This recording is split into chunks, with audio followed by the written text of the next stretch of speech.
When he opens his eyes, he's shocked to realize he's still alive. On top of that, he has no idea where he is. A sudden flood of memories hits him, bringing a pounding headache. Memories of the hopeless loser who originally owned this body. But that doesn't bother Shulo at all. He opens a portal to another world and gets sucked in instantly. A flood of system notifications greets him, congratulating him on returning after being offline for 100 years. While he was gone, he earned 70 alternate energy points per second, adding up to an insane total of 221 billion points. But it's only because he remained the top 1 player for the whole time and no one reached his level yet. On top of that, he receives a mythic rank treasure for defeating the 9th rank monster wave, the battle that killed him last time. Without hesitation, Shulo uses the treasure to multiply his energy points by 999 times, turning the number into something almost impossible to spend. Then he's given a chance to choose a new class, and without a second thought, he picks the Necromancer class. Why? Because its only weakness is the massive amount of alternate energy needed to upgrade summons, and that's not a problem for Shulo anymore.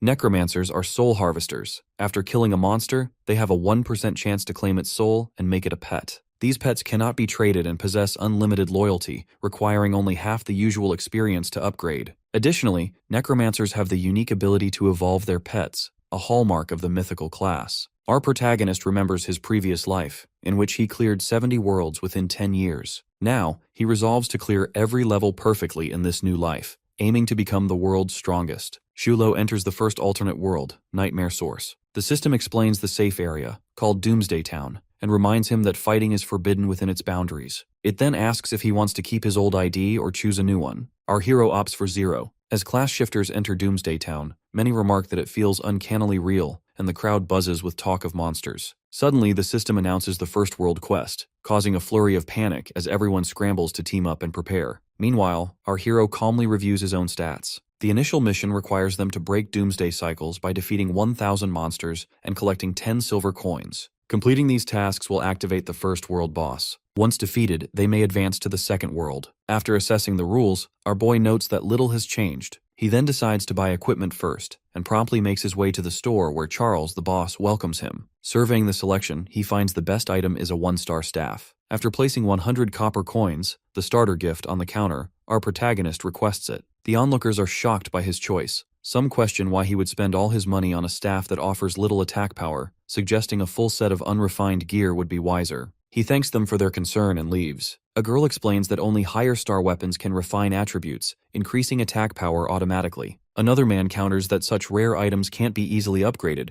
so refining a 1-star staff seems reckless. As Shulo heads down a narrow street, the crowd gossips, convinced our hero lacks understanding, since real progress supposedly requires spending money. Examining the staff, our boy reflects that most class shifters receive limited energy from monsters, making it nearly impossible to refine 1-star equipment, yet he has an abundance of alternate energy. With a sly smile, he praises his own fortune and begins upgrading the staff. Although the process consumes only 1 energy point and the success rate is low, our protagonist persists. After several attempts, Shu finally succeeds, elevating his equipment to the highest level. The system congratulates him for obtaining the golden attribute. As he grips the staff, our boy announces his readiness for battle, prepared to demonstrate his true power. In the first alternate world, the nightmare for new class shifters has just begun, with different monsters attacking them. Facing such low-level beasts, class shifters can defeat them, but a single hit from these monsters will still result in death. All the shifters are struggling to fight back while our boy steps forward, uses the burning effect, and kills the monster with his first strike, leaving all present people in shock. After killing that monster, which was a level 1 giant mutant rat, Shulo receives 10,000 alternate energy and even gains a bonus. While killing this monster, our protagonist discovers that mythical shapeshifters have buffs with basic attributes, including top-level equipment as well. Moreover, ordinary class shifters are required to form a team to kill a giant mutant rat, while he can defeat them one by one on his own. Everyone's attention is focused on Shulo, with people discussing how he must be an experienced class shifter given his golden equipment and his technique for killing monsters. They can't believe he has so much alternate energy in the early stages, enough to refine a beginner's staff.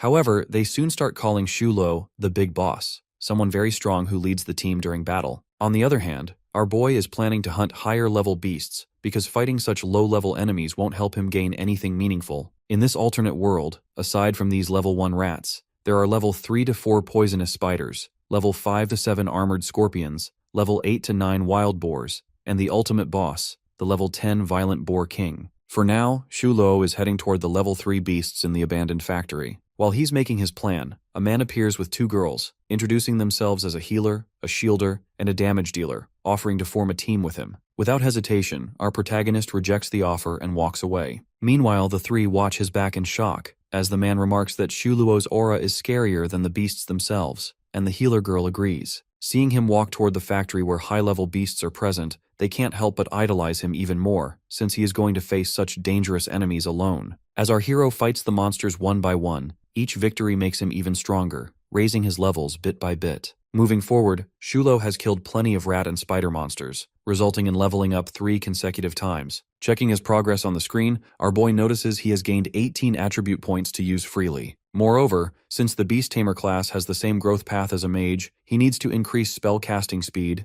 damage stability, and agility. Looking at the Fireball upgrade, Shuluo realizes that ordinary classes don't choose this path, as it's not a powerful trait. They prefer to increase alternate energy instead. As for him, he has more than enough energy, so he chooses to upgrade the Fireball trait, increasing it up to grade A, the highest level, with the damage level rising to 140%. Looking at his overall progress, our protagonist is confident he'll reach level 8 as soon as he completes the first 2 world quests. Staring at the screen, a smirk appears on his face as he notes that his traits are now sufficient to fight the ultimate boss, which means he will soon complete the first world. At that moment, Shuluo hears a faint whisper from another abandoned place. Walking toward the gigantic door ahead, our boy opens it and sees a man named Carl, sitting with one limb cut off, mumbling and crying in pain, his face covered in bruises. Observing Carl, our hero contemplates the resemblance of this alternate world to the real one. With hope and a desire for revenge, Carl begs our protagonist to wipe out the scorpions that killed his children and wife. After analyzing the situation, the system asks our hero if he wants to accept the mission to eradicate the scorpions. Shuluo accepts, thinking about how he obtained most of his equipment from NPC missions rather than simply by killing monsters. The system then shows the details. Armored scorpions and their leader, the Armored Emperor Scorpion, are present in the Doomsday Factory, and his mission is to wipe out every last one. After this, he will receive plenty of rewards. Sometime later, Shuluo is standing in the Doomsday Factory. He senses the existence of something else besides the scorpions here, but since his main priority is the scorpions, he decides to focus only on them. After this, he greets the scorpions with a smile as they attack our boy, but Shuluo is ready to fight them with his golden staff. Amidst the fighting, one of the armored scorpions activates the skill collision. After struggling for a while, our boy finally succeeds in killing that scorpion. Even though the fireball is very powerful, at the same time, it consumes a lot of mana. From his previous life, Shuluo remembers that if he succeeds in wiping off a certain limit of these scorpions, he can force the Armored Scorpion Emperor to come into the scene. After some time and struggle, our protagonist finally succeeds in getting the Emperor Scorpion out from its hideout. As for the moment, his main target is killing the Emperor before running out of mana. After attacking again and again, Shu isn't able to damage the scorpion severely because of its strong armor. Here, our hero thinks of something and attacks the scorpion's weak point right before running out of all his mana. The monster falls on the floor while our protagonist is getting ready to make the last strike, which will be the completion of his mission. But then 2 men appear out of nowhere. One of them runs to attack Shu, while the other runs towards the Scorpion Emperor in order to kill it himself. As the first man attacks our protagonist, he moves to the side, making that man fall on the floor while declaring he was waiting for him to show up. The man can't seem to believe that our hero knows they would come here. In order to clarify it, Shu adds that unlike some people who level up honestly, he can distinguish those who level up after stealing the kills of someone else. But choosing Shuluo as their slaughter was a very wrong choice because he has killed enemies which were 1,000,000 times stronger than them. After this, he attacks the man with the staff using the fireball technique. Looking at this,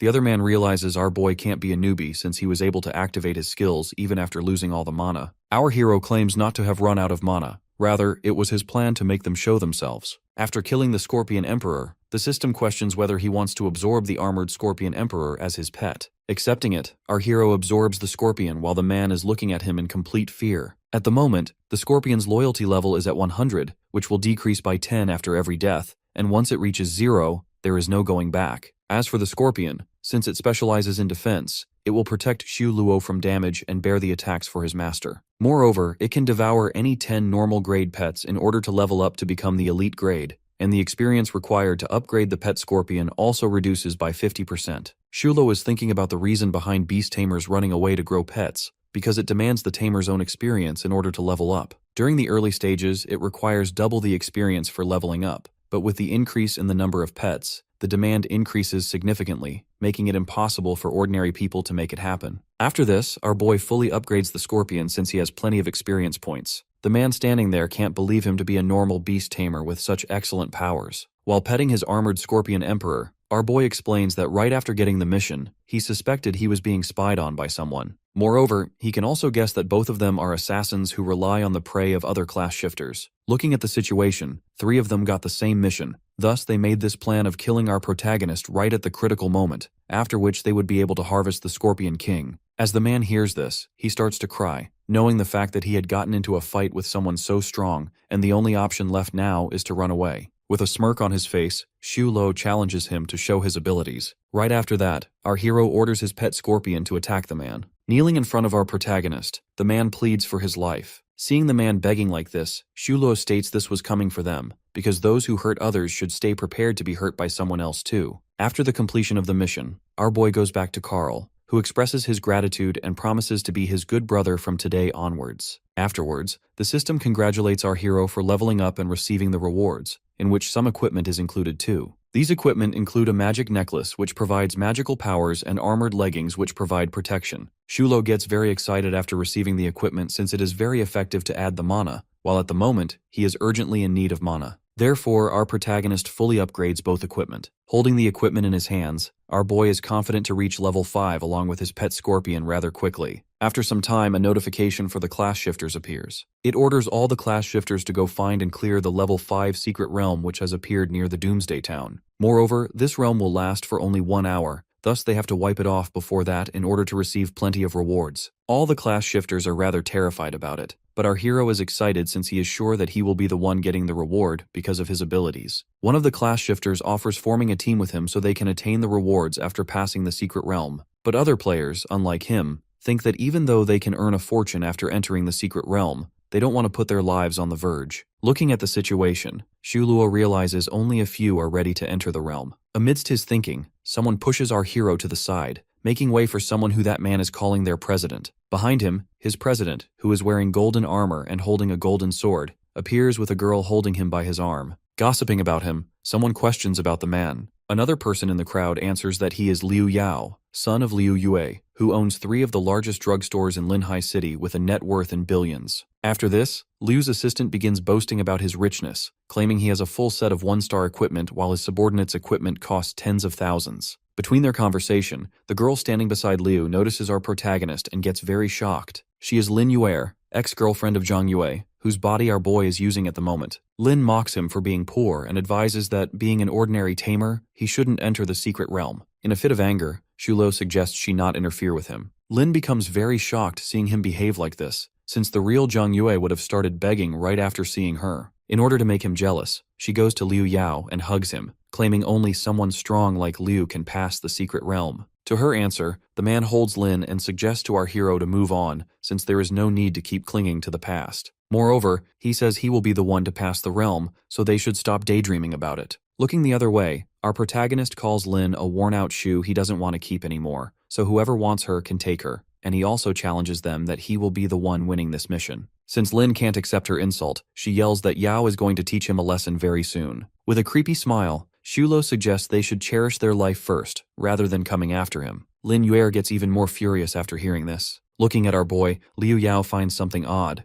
His rank and class aren't visible, which shows he has hidden them for a reason. Instead of challenging our protagonist back, Liu, with a calm voice, claims he doesn't have enough time to waste on such trivial matters, and right now, his priority is the secret realm. While entering the realm with Lin and other men, Liu offers other players to enter with him in order to get the initial pass. Meanwhile, a man comes to Shu suggesting he give up since they're weak and poor, unlike those rich people. In answer, our hero suggests he should find some ways to become strong rather than feeling inferior to others his whole life, while our protagonist, despite being in the poor Zhang Yue's body, is very confident in himself. Talking about the resurrection scroll, worth 3,000 yuan, which they can use a maximum of 2 times within 7 days, and it is equal to having 3 lives. Moreover, it appears that the initial pass will go to the Supreme Guild. Moving onwards, Xu Luo is thinking about the secret realm where they're going to fight the Lord Monsters, but with his current strength, our boy wouldn't be able to win against the final Lord Monster unless both he and his Scorpion reach grade 5. After entering the secret realm, Lin yells at Brother Yao for not doing anything to Shu, who talked bad about her. Clarifying, Yao explains he does not want to ruin his family's reputation after killing someone.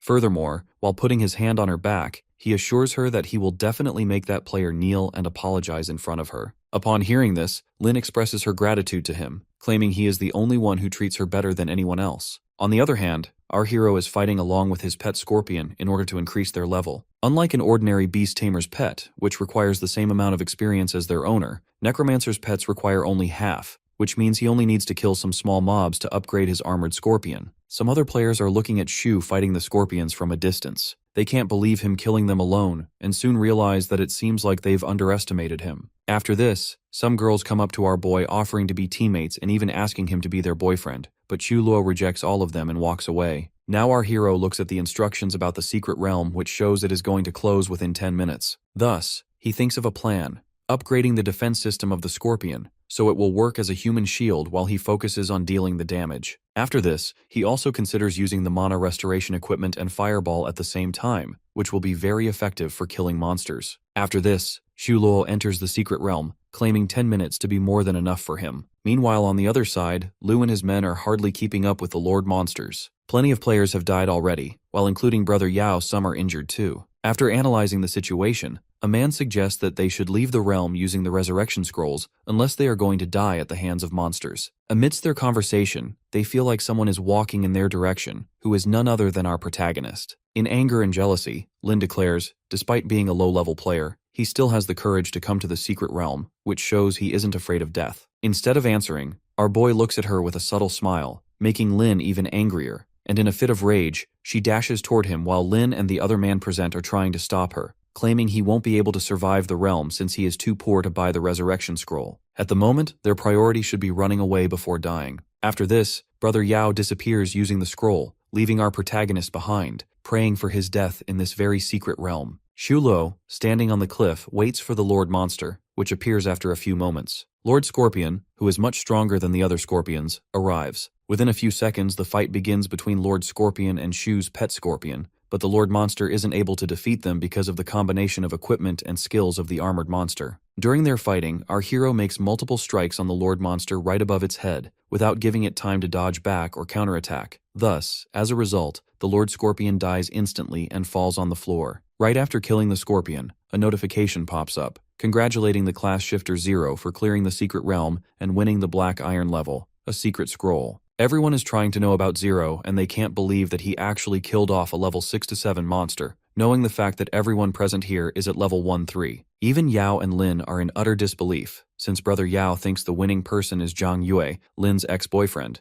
but Lin assures them this can't be him because he is very poor, and it didn't seem like he had any kind of pet. Being left with no other option, Yao agrees with her because they all think killing such a high-level monster isn't an easy task. After this, he orders all his men to go find the person whose ID is Zero and make him join his supreme guild no matter what. Going back to our boy, he is now picking all the drops from the Lord Monster, which are high in quality, especially the scroll, a Black Iron level, and it used 1,000 alternate points in order to reach the bronze level. Opening it, the person will receive silver coins and a Black Iron level bounty mission. Within a few minutes of the announcement, Shu starts to receive messages from different class shifters who are willing to buy the secret scroll under any condition. Ignoring all of them, our hero clicks the upgrading option 2 times, under which the scroll reaches the silver level. Being a king-level secret scroll, its price could be around hundreds of thousands, which is surely a very high amount of money for some ordinary class shifter. But Shu claims with confidence that his goal is surpassing the alternate worlds. After this, Shu Luo opens the secret scroll, which then gives him a king-level mission of rescuing the survivors. The system further explains that he must complete the mission within a certain time in order to receive a generous amount of rewards. The difficulty level of this mission is 100, while the rewards are still unknown. His task is to find the survivor whose name is Aylin,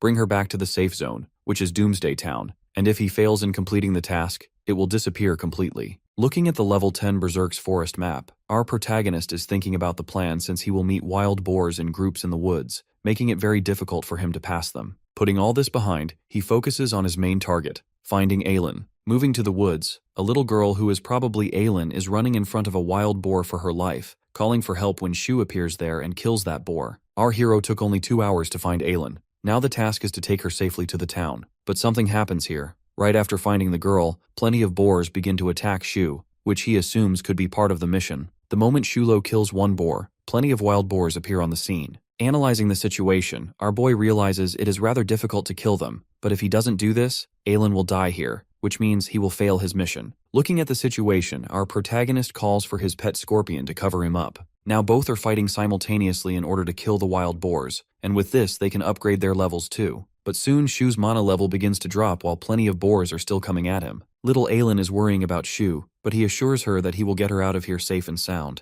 While his attention is diverted to the girl, the boar attacks our hero, knocking him to the ground. Having relatively high health, nothing much happens to our boy with this attack because he would have been dead otherwise. At the moment, our hero is worrying about his pet scorpion. Here, Shu receives a notification of getting plenty of mana and other points, which means he can level up twice, making the emergency upgrade first, and after this, he emerges the Lord Battle Ring, which he got after defeating the Lord Monster. After this, the staff strength increases up to a great extent. After struggling for a while, Shu finally succeeds in killing off all the wild boars. Now the only task left is taking Aelin back to Doomsday Town. At this instance, our boy finds Yao and Lin standing there in the distance as Brother Yao asks if it seems like he hasn't died yet. Instead of answering, Shulo demands they stop wasting his time and go away. Seeing our protagonist's arrogance, Lin, while yelling, asks Brother Yao to teach him a lesson. Shu also challenges them to try killing him. Without wasting any further time, Yao attacks our hero with his sword, but it doesn't harm him even an inch. Both of them are in utter disbelief, seeing nothing happen to our boy even after such a brutal attack. Now Shu is ready to make his counterattacks, and thus suggests they stay prepared for it. As soon as Shu lifts his staff to make the counterattack, Yao becomes very frightened and warns our boy not to attack him because he is the president of the Supreme Guild and also the eldest son of the richest man. Without listening to him any further, Shu makes his attack, and as a result, Liu Yao becomes seriously injured and even his armor falls off his body. At this moment, our protagonist receives another notification, which is Professional Supreme Star Glory. The system explains that since the other party attacked him first, now they are graved, which means if he kills them within 10 points, he won't receive any sin points. For further explanation, in other worlds, the names of professionals are white, but when a professional attacks other white professionals, it results in the aggressor being graved out for a short period of time, while during this time, the victim can do anything with the aggressor, even kill him, without gaining any sin points. On the other hand, if the victim gets killed by the aggressor, the villain will become red as a result and also gain 100 sin points. Then, according to alternate world rules, he won't be able to enter the safe zone or go to the real world. Rather, he has to kill the monsters to get rid of the sin points, or just wait for his death. Moreover, with the death of a professional, not only does he lose all his level and experience, but also leaves a large amount of props and equipment behind him. Therefore, after killing Liu Yao, Shu begins to collect his props and equipment while Lin is just sitting there in complete dismay. Moving onwards, Shu is now ready to take Aelin to the town and complete his mission, but here Lin stops him, begging for help, claiming that since they are allowed to use 2 resurrection scrolls within a week, and she has already used 1, if she uses another one here, it won't leave her any chance in the coming future. Further, she starts to flatter him, saying she hasn't forgotten about him till now. Ignoring her, our boy walks away while taking Aelin with him because he doesn't have any time to waste. She gets very angry at our hero seeing him act like this. As time progresses, our protagonist finally succeeds, escorting her to the town safely. After the completion of the mission, our hero gains plenty of equipment and some techniques too. He receives an ice stick which, after refining it 144 times and consuming 22,256 energy points, turns into a golden attribute, which is the Frost Scepter, a destroyer. Even though all the equipment consumes plenty of energy, fortunately, it's not difficult for our boy. In this reward, Shu also receives a normal grade pet egg. He has gotten plenty of eggs after scrubbing the monsters. Now he can feed them to his armored scorpion, and after doing this, his normal scorpion levels up to a silver armored scorpion, which is an elite level. Our protagonist now has a 2-star stick, a silver armored scorpion, and Liu Yao's golden equipment, which is enough to fight off the first alternate world's ultimate boss. But before doing this, he must replenish his supplies first. After this, Shu goes back to the real world with the idea of getting more supplies. As soon as he enters the real world, he receives a call from the hospital, demanding him to pay 390,000 medical expenses for his brother, Zhang Zhao, otherwise they will stop his treatment. Our boy demands their payment number so he can wire the money there and will call them back within 10 minutes. After this, Shu thinks of selling a few pieces of golden equipment, which can help him earn a few million, because helping Zhang Yue's brother is more like the payment for using his body. But the system warns him that he isn't allowed to sell or drop these equipment. It means Shu has to think of another way to get some money, because even if he sells all his silver coins, he will only get around 10,000. Therefore, he starts to look for a part-time job. Looking at the requirements, regular trainers only earn per hour. Moreover, money is received very slowly. Then his eyes stop at a post, Someone named Rimuro wants to hire a professional as a coach with a pay of 300,000 yen, while in the comments someone is claiming that this post appears every year during the awakening of new professions, but whoever accepts it, dies. But our boy is ready to accept this challenge, since seeing such life-threatening posts appears rather intriguing to him.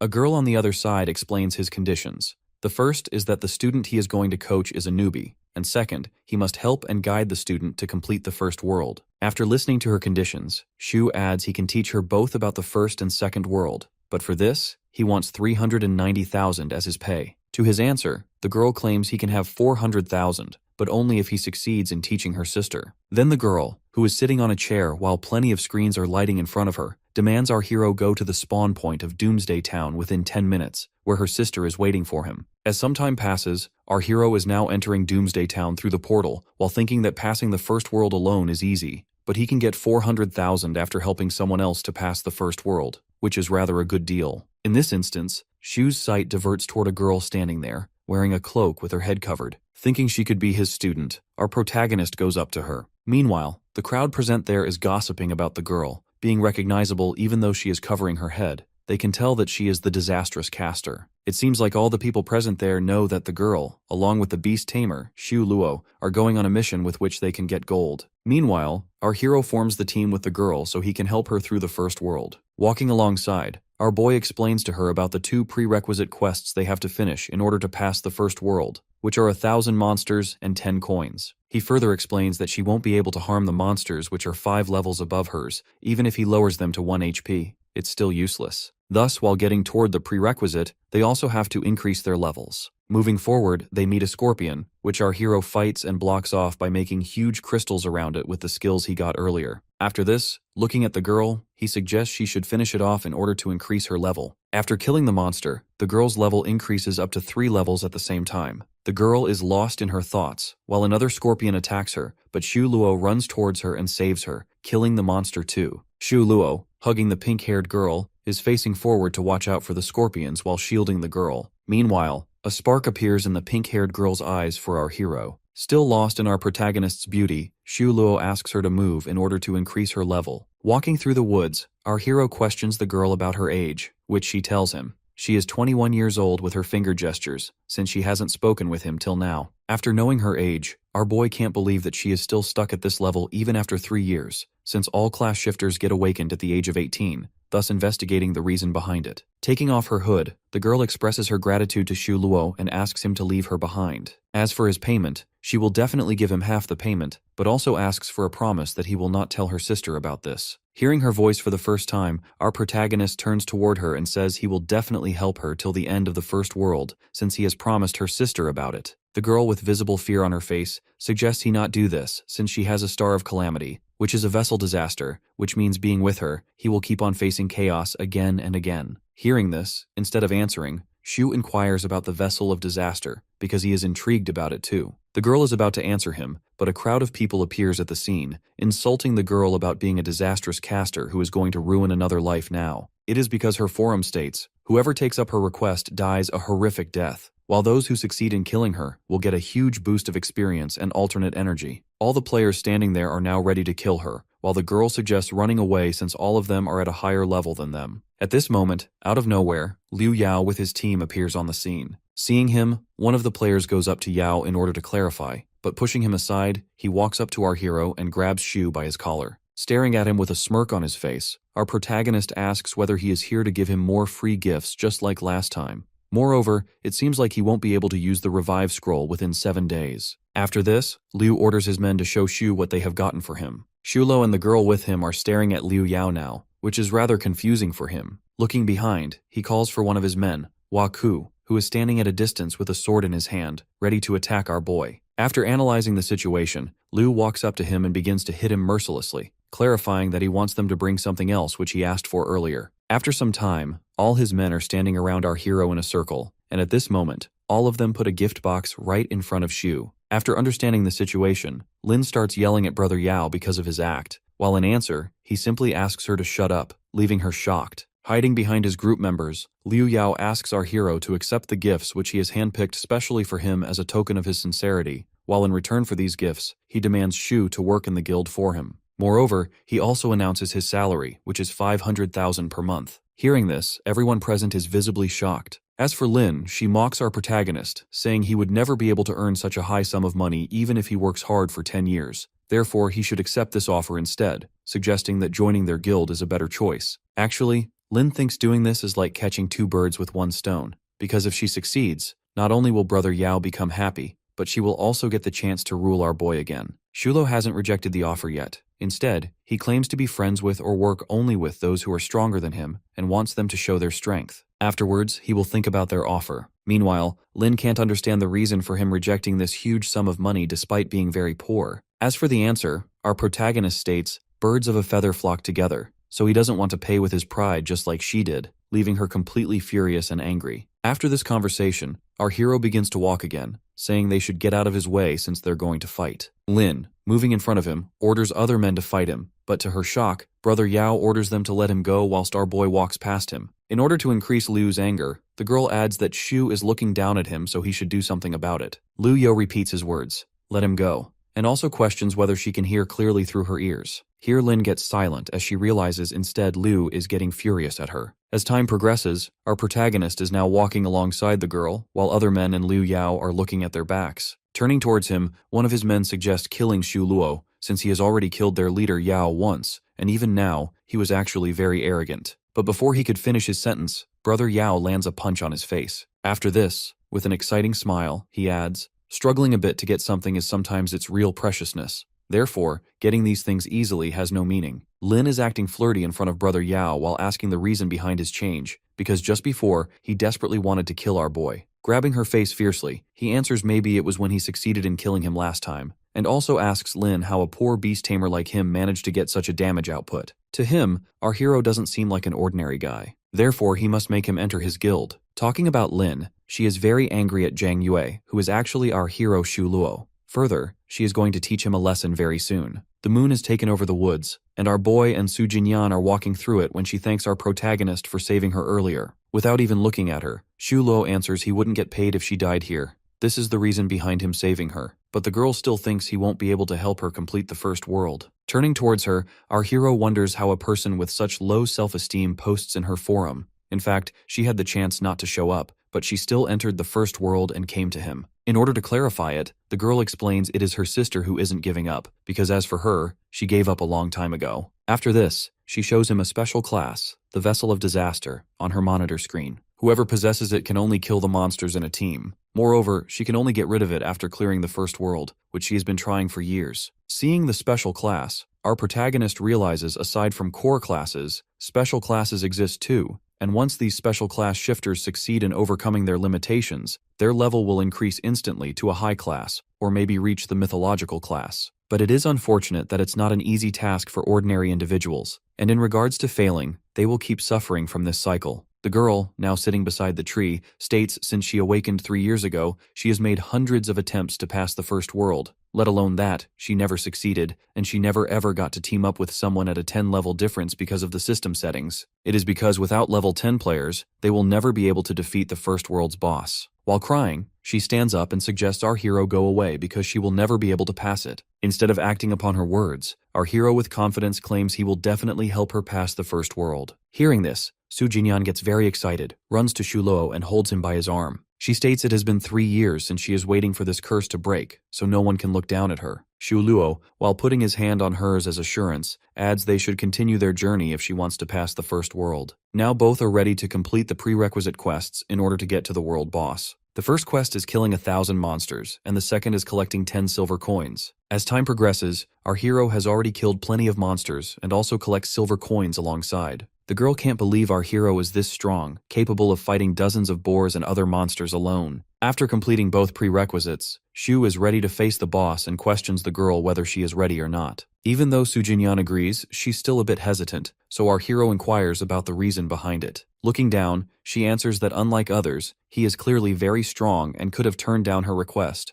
Instead, he is helping her clear the first world. To cheer her up, our protagonist states he isn't what she thinks he is. Rather, he is just a middle-class man. Hearing this, Su Jinyan gets mesmerized by our boy even more, while Shu is thinking that talking about his real wealth isn't a good idea. Now both quests are complete, so the system notifies them that if they want to challenge the boss, they can click confirm, otherwise click later. Clicking the confirm button, our boy agrees to challenge the first world boss, Sector. A portal of the Demon Abyss appears in front of them and both walk through the portal. Standing in the Demon Abyss, the system notifies them that they have just an hour to defeat the boss, Berserker Swine King. If they don't succeed in killing the king, they'll have to accept their defeat and restart the quests from the beginning. Some potions appear in front of them, which the system tells them to take. All of these items are revival scrolls and other recovery potions that are extremely expensive. Even though Shu is sure that he will defeat the king alone, he still accepts the potion just for their safety. As for killing the king, our boy is going to use the drop armor of Liu Yao on his silver-armored scorpion. After this, fighting the boss will become quite easy. After all the preparations, standing in front of the Berserker King, Shu is ready to defeat it. Talking about the Swine King, it is a level 10 monster, the ruler of Nightmare Source, which stands between the passage from the first world to the second world and kills whoever tries to pass through it. Sujinyan is also ready to fight the monster to show her abilities, but she is still afraid of losing against the king since they are only 2 in number, facing a level 10 monster. Our hero realizes that she is getting afraid of the fight, so he suggests Sujinyan stay behind and help his pet if needed. But Sujinyan, worrying about him, prompts Shu Luo to assure her that he will be fine. All he is going to do is wipe out the king. When the Berserker Swine King attacks our protagonist, he uses a super fireball as a counterattack. But having thicker skin, nothing happens to the king. After analyzing the situation, Shu makes continuous fireball attacks on the Swine King until he finally succeeds in injuring the monster. Meanwhile, the scorpion is taking the hits for our boy. Here the monster makes a wild charge at Shu, which he dodges. Now he is looking at his pet scorpion when the king makes another reckless charge during his moment of inattention. Seeing the situation, Sujinyan shouts at Shu to dodge the attack, but our boy stands in the way of the Berserker King, as if he has some plan going on in his mind. As soon as the monster reaches near Shu, he attacks the king using the super ice pick technique and freezes the monster. But this effect doesn't last long since the Swine King has high resistance. Breaking off the ice, the boar roars at them. Sujinyan warns our hero that the Boar King, in this situation, tends to use the deadly stomping technique. On the other hand, the boar has already attacked the scorpion. While trying to divert its attention, our protagonist asks Fang Su to heal his pet, because he can't afford to lose 400,000 at this critical moment. Even though Jinyan is healing the scorpion, it's not enough in front of the boar's strength.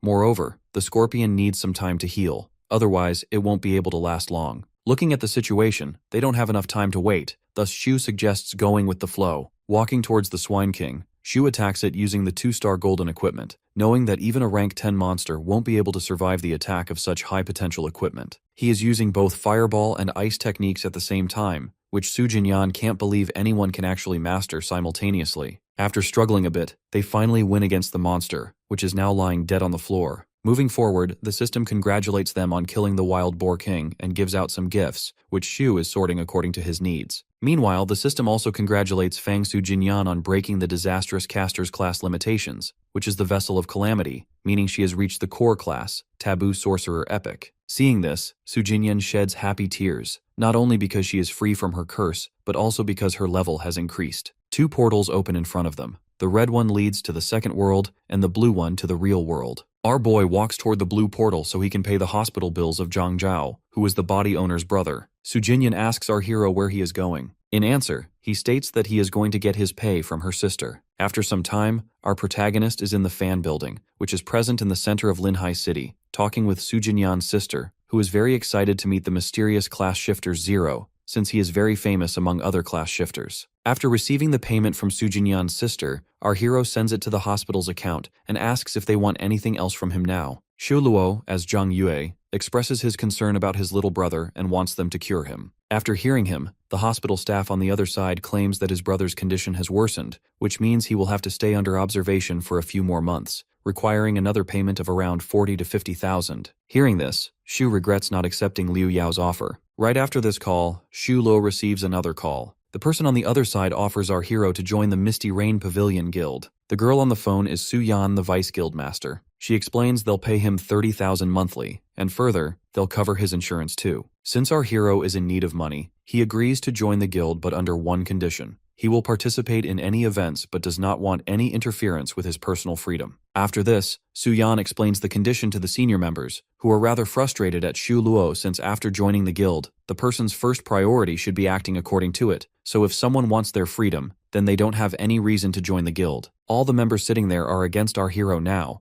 but the CEO, Su Chen, thinks otherwise because Su Yan, who is Su Jinyan's sister, has recommended him to them. Therefore, he questions Su Yan about his abilities. In answer, she claims that he is the one who broke their 100-year record after killing the first world monster in less than a day. Such class shifters are very rare. Seeing the situation, they must keep their hands on him. Su Chen is having second thoughts. Seeing him like this, Su Jinyan, who is also present, stands up and starts to defend Xu Luo. Meanwhile, Su Yan suggests it's just a matter of time. They can act upon his condition. Jinyan also agrees with her. Being left with no option, the CEO is ready to take our protagonist into his guild. Moving to our hero, he is thinking about his pay and bonus, which should be enough to pay Zhao's medical expenses. After this, he receives another call where Su Yan suggests Xu come to the office to report for work. But Xu doesn't want to work in the office. Rather, he prefers to work from home, and as for time, it won't be an issue since all of them are in the same city. Even though Su Yan is really annoyed by Xu, since they have no other option, she agrees with this term too. After cutting the call, our protagonist is stretching his body while thinking about the next alternate world, since money isn't going to be his problem anymore. Shulo is ready to enter the second world, so he walks through the red portal. After entering the second world, the system welcomes our hero to the safe zone, Norden Town. Present in the second world, Fortress Besieged Undead. This is the place where he will meet mutated humans, which are called zombies. Just like the first world, he will have to pass 2 quests here as well, which are a secret realm and repelling 3 waves, after which he will be able to challenge the boss. As for the moment, Xu is thinking to increase his level since the level requirement for the secret realm is 15. Amidst his thoughts, he hears a man, Captain Norris, ordering others to work quickly before the next wave arrives. It is because the zombies have attacked Norden, and they don't have enough weapons to send to their fellows present there. It means even though Norden is a safe zone, it still gets attacked by waves of zombies at intervals. Looking at our hero, Norris walks towards him, asking whether he can help them gather materials from the west of Norden. Here, Xu looks at the information shown by the system. It shows out of a total of 10 quests. This one is the hardest, with the targets ranging from level 11 to 20. It means he will gain plenty of rewards too. After all the analysis, our protagonist agrees to help them, so Captain Norris thanks him as a gesture of gratitude. The former military base is on the outskirts of Nordine, but now zombies are wandering all around. Entering the place alongside his pet scorpion, Shuluo is ready to wipe out all the zombies. He attacks them with the fireball technique, but nothing much happens since they're resistant to fire. Therefore, our boy is going to use his ice technique on them. After analyzing the zombies critically, he orders his scorpion to take their aggro. Our hero is sure that zombies would never be able to fight against his armored scorpion pet while the scorpion is holding the zombie so our hero can kill them. Using ice, Shu succeeds in killing the monster, which was a level 11 fire zombie, but receives bronze coins as a reward, which is rather very low. Now, according to the technique, Xu Luo is wiping off the zombies one by one, but only receives 50 fire cores after finishing them, which he thinks is very low. Now he is getting hungry, so he is thinking of logging out now and will continue later at night. But then he hears an extremely loud roar, which he thinks could be the respawn timer of the Lord Monsters. Looking in the direction of the roar, he actually sees a Lord Monster zombie coming towards him. Since it is a Lord Monster, it means Shu can find high-level equipment from its drop, so he is ready to fight the Sovereign Zombie. As soon as the Lord Zombie sees our boy, it attacks him immediately using the Icicle Spike technique, thus resulting in our hero receiving damage from it. Shu Lo and the Lord Zombie both have the same ice and fire powers, which means he won't be able to maximize his attack on the zombie. After this, the Lord Monster attacks Shu's pet scorpion, which dies as a result, and it is going to take 3 hours to revive. Even after activating the effects of Necromancer, our hero won't be able to hold the zombie for 3 hours. Nothing is going according to Shu's plan because the Lord Monster is very powerful. But then someone attacks the monster from behind, who is none other than Fang Su Jinyan. While holding the zombie, she explains that she will keep holding the monster while he can kill it. After this, Jinyan attacks the monster with a fireball and simultaneously uses the Ray of Light technique to hold the monster. Our hero can't believe that she is using 3 skills at the same time with such mastery. It seems like this is the actual power of the Taboo Sorcerer class. For their final attack, Shulo and Sujinyan attack simultaneously and finally manage to kill the level 14 zombie. After receiving the rewards, Shuluo expresses his gratitude for Sujinyan's help and offers to split the rewards with her, but she politely rejects the offer, explaining that she only arrived a few minutes ago to complete her quests and saw him fighting the zombie alone. Additionally, she mentions that she hasn't even had the opportunity to thank him for his help yet. In complete confusion, our protagonist reminds her that her sister has already paid him for it. Although they have met each other before, the girl formally introduces herself as Su Jinyan to our boy, and in response, Xu Luo introduces himself as Zhang Yue, since he is currently living in Yue's body. After this introduction, Xu Luo, being in the same guild and on the same quest, suggests that she should form a team with him and asks about her class effects. Hearing this, Su Jinyan becomes very excited and begins to explain her skills, saying that all her crowd control abilities will soon upgrade to taboos, which means their effects will last 30% longer than before, and she will also receive a cooldown reduction of 30%. Hearing about her class skills, our hero is certain that her abilities will help him greatly in the future, but instead of staying, he starts to walk in the opposite direction. When Jinyan questions the reason behind this, our boy explains that for now, he needs to return to Norden but will definitely meet her after 10 minutes. It seems like Jinyan is affected by our protagonist, since she used to say that she would marry whoever helped her break the curse. However, she brushes this off, finding it awkward to think in such a way. Back in Norden, Shu Luo examines the equipment and rewards he received earlier. At the same time, he tries out some equipment, such as the dashing boots of ice and fire with an agility of 10. At this moment, our protagonist is thinking of acquiring stronger skills so he can defeat high-level monsters. Therefore, he refines the Super Flaming Bullet skill to A level. He then tests the new skill, and upon seeing its power, Shu Luo becomes very confident about his abilities. In the next moment, he receives a message from Su Jinyan, inviting him to the guild. Since he has finished his work in Norden, our boy clicks the accept option and prepares to go back to the guild. After some time, both of them walk together, and Su Jinyan praises Shu Luo for his strength. In return, he also praises her for the way she uses her crowd control skills. While blushing, Jinyan explains that her sister actually prepared those skills for her according to her class. Since the conversation continues, Jinyan's curiosity leads her to ask whether our hero is hiding some mythical equipment, because making such a high-level attack is not easy. Brushing it off, Shu Luo claims he is just an ordinary mythical class shifter and nothing else. Su Jinyan, however, does not seem convinced, noting that as far as she knows, there has been no news of a mythical class shifter awakening this year. With a smirk, our protagonist responds that she can think whatever she wants about him, as only he knows that a class shifter cannot be awakened for some normal reason. After finishing off all the fire and ice zombies, their next target becomes poison cores, so they start heading toward the poison zombies. At this moment, both receive an urgent message from their guild, ordering them to gather at the guild immediately or risk being kicked out of the team. Upon seeing this, Su Jinyan cannot understand the reason behind the announcement, while our boy questions her about the announcer. She explains that it is Chen Jun, the guildmaster of the Linhai City branch. The reason why Chen Jun holds such an important position is that his father and her uncle, the CEO, were sworn brothers, so the CEO appointed him to the role. At the end of their conversation, both of them prepare to go to the place where they are being summoned. On the other side, many people are fighting a sovereign zombie, which appears to be very powerful since no one is gaining the upper hand. It seems like two guilds are present, as some men are fighting each other as well. Liu Yao is also there, fighting with Captain Norris. At this moment, our hero enters the battlefield, stating that he cannot fight against his guild members over a boss zombie. Moving back to an hour earlier, when a wave of zombies attacked, the group struggled to hold them off. Finally, they realized the need for a crowd controller to defeat the Lord Zombie. As a result, Chen Jun suggested that everyone should continue fending off the zombies until Jinyan arrived. Now Jinyan, along with our protagonist, has reached the scene.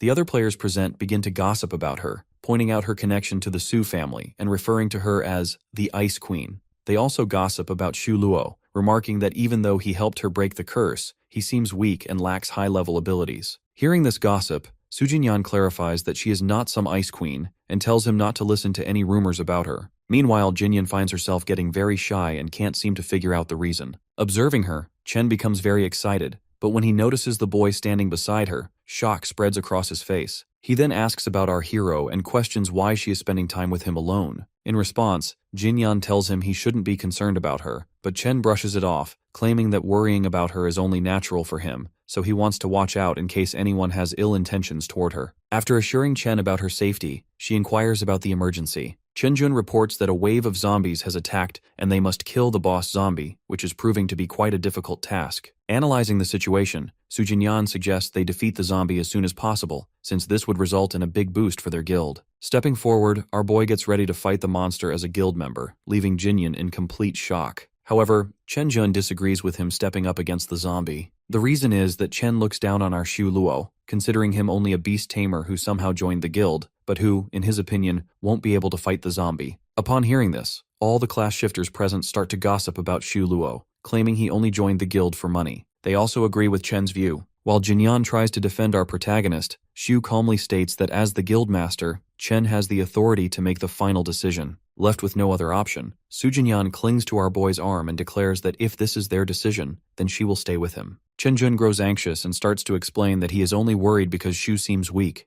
but if she insists on him joining the fight, it will be at her own risk, as they won't be able to save him. Moving on, Chen starts to pull Jinyan with him so she can use her crowd control on the zombie sovereign. As she goes with him, Su Jinyan tells our hero to wait for her. On the other hand, Xu Luo knows that even with crowd control, it will take some time to defeat the level 15 zombie. Now, the group prepares to fight the monster while our protagonist waits to observe their abilities. Since Liu Yao and his teammates are also present, they are shocked to see our boy as a member of Misty Rain Pavilion. Lin, who is also there, starts yelling at Xu Luo for not joining Yao's guild, and now serving another guild like a god. At this point, Su Jinyan appears and attacks Lin for insulting her crush, our hero. As for Brother Yao, he is now desperate to make our protagonist join his guild, so he offers to pay him triple the salary of Misty Rain Pavilion, and even promises to make him vice guild leader or CEO. Hearing these offers, Su Jinyan grows furious. Looking at Yao, Xu Luo claims to be a trustworthy person and says he will not join another guild while he is still completing tasks for his current one. He remarks that nobody knows what the future holds, and perhaps one day they will have a chance to work together. These words impress Yao, who says he is always ready to welcome our protagonist to his guild if the opportunity arises. During their conversation, one of Yao's men shouts that they should focus on killing the boss zombie first, or else they will lose it. Since Liu Yao is happy at the moment, he abandons the idea of fighting the boss zombie himself. Moving forward, Su Jinyan expresses her gratitude to our hero. At that moment, the zombie king of despair attacks from behind. Seeing the zombie, Xu Luo is ready to take him on. Initiating the fight, Xu unleashes his super fireball attack first, leaving everyone who had looked down on him earlier in shock. Meanwhile, he tells Su Jinyan to work according to their plan now. Moving forward, our hero is ready to make his second attack, his eyes shining with a red light as he uses his new skill, the Super Flaming Bullet. The Zombie King of Despair cannot withstand this attack and dies instantly. All the class shifters present there are in complete disbelief.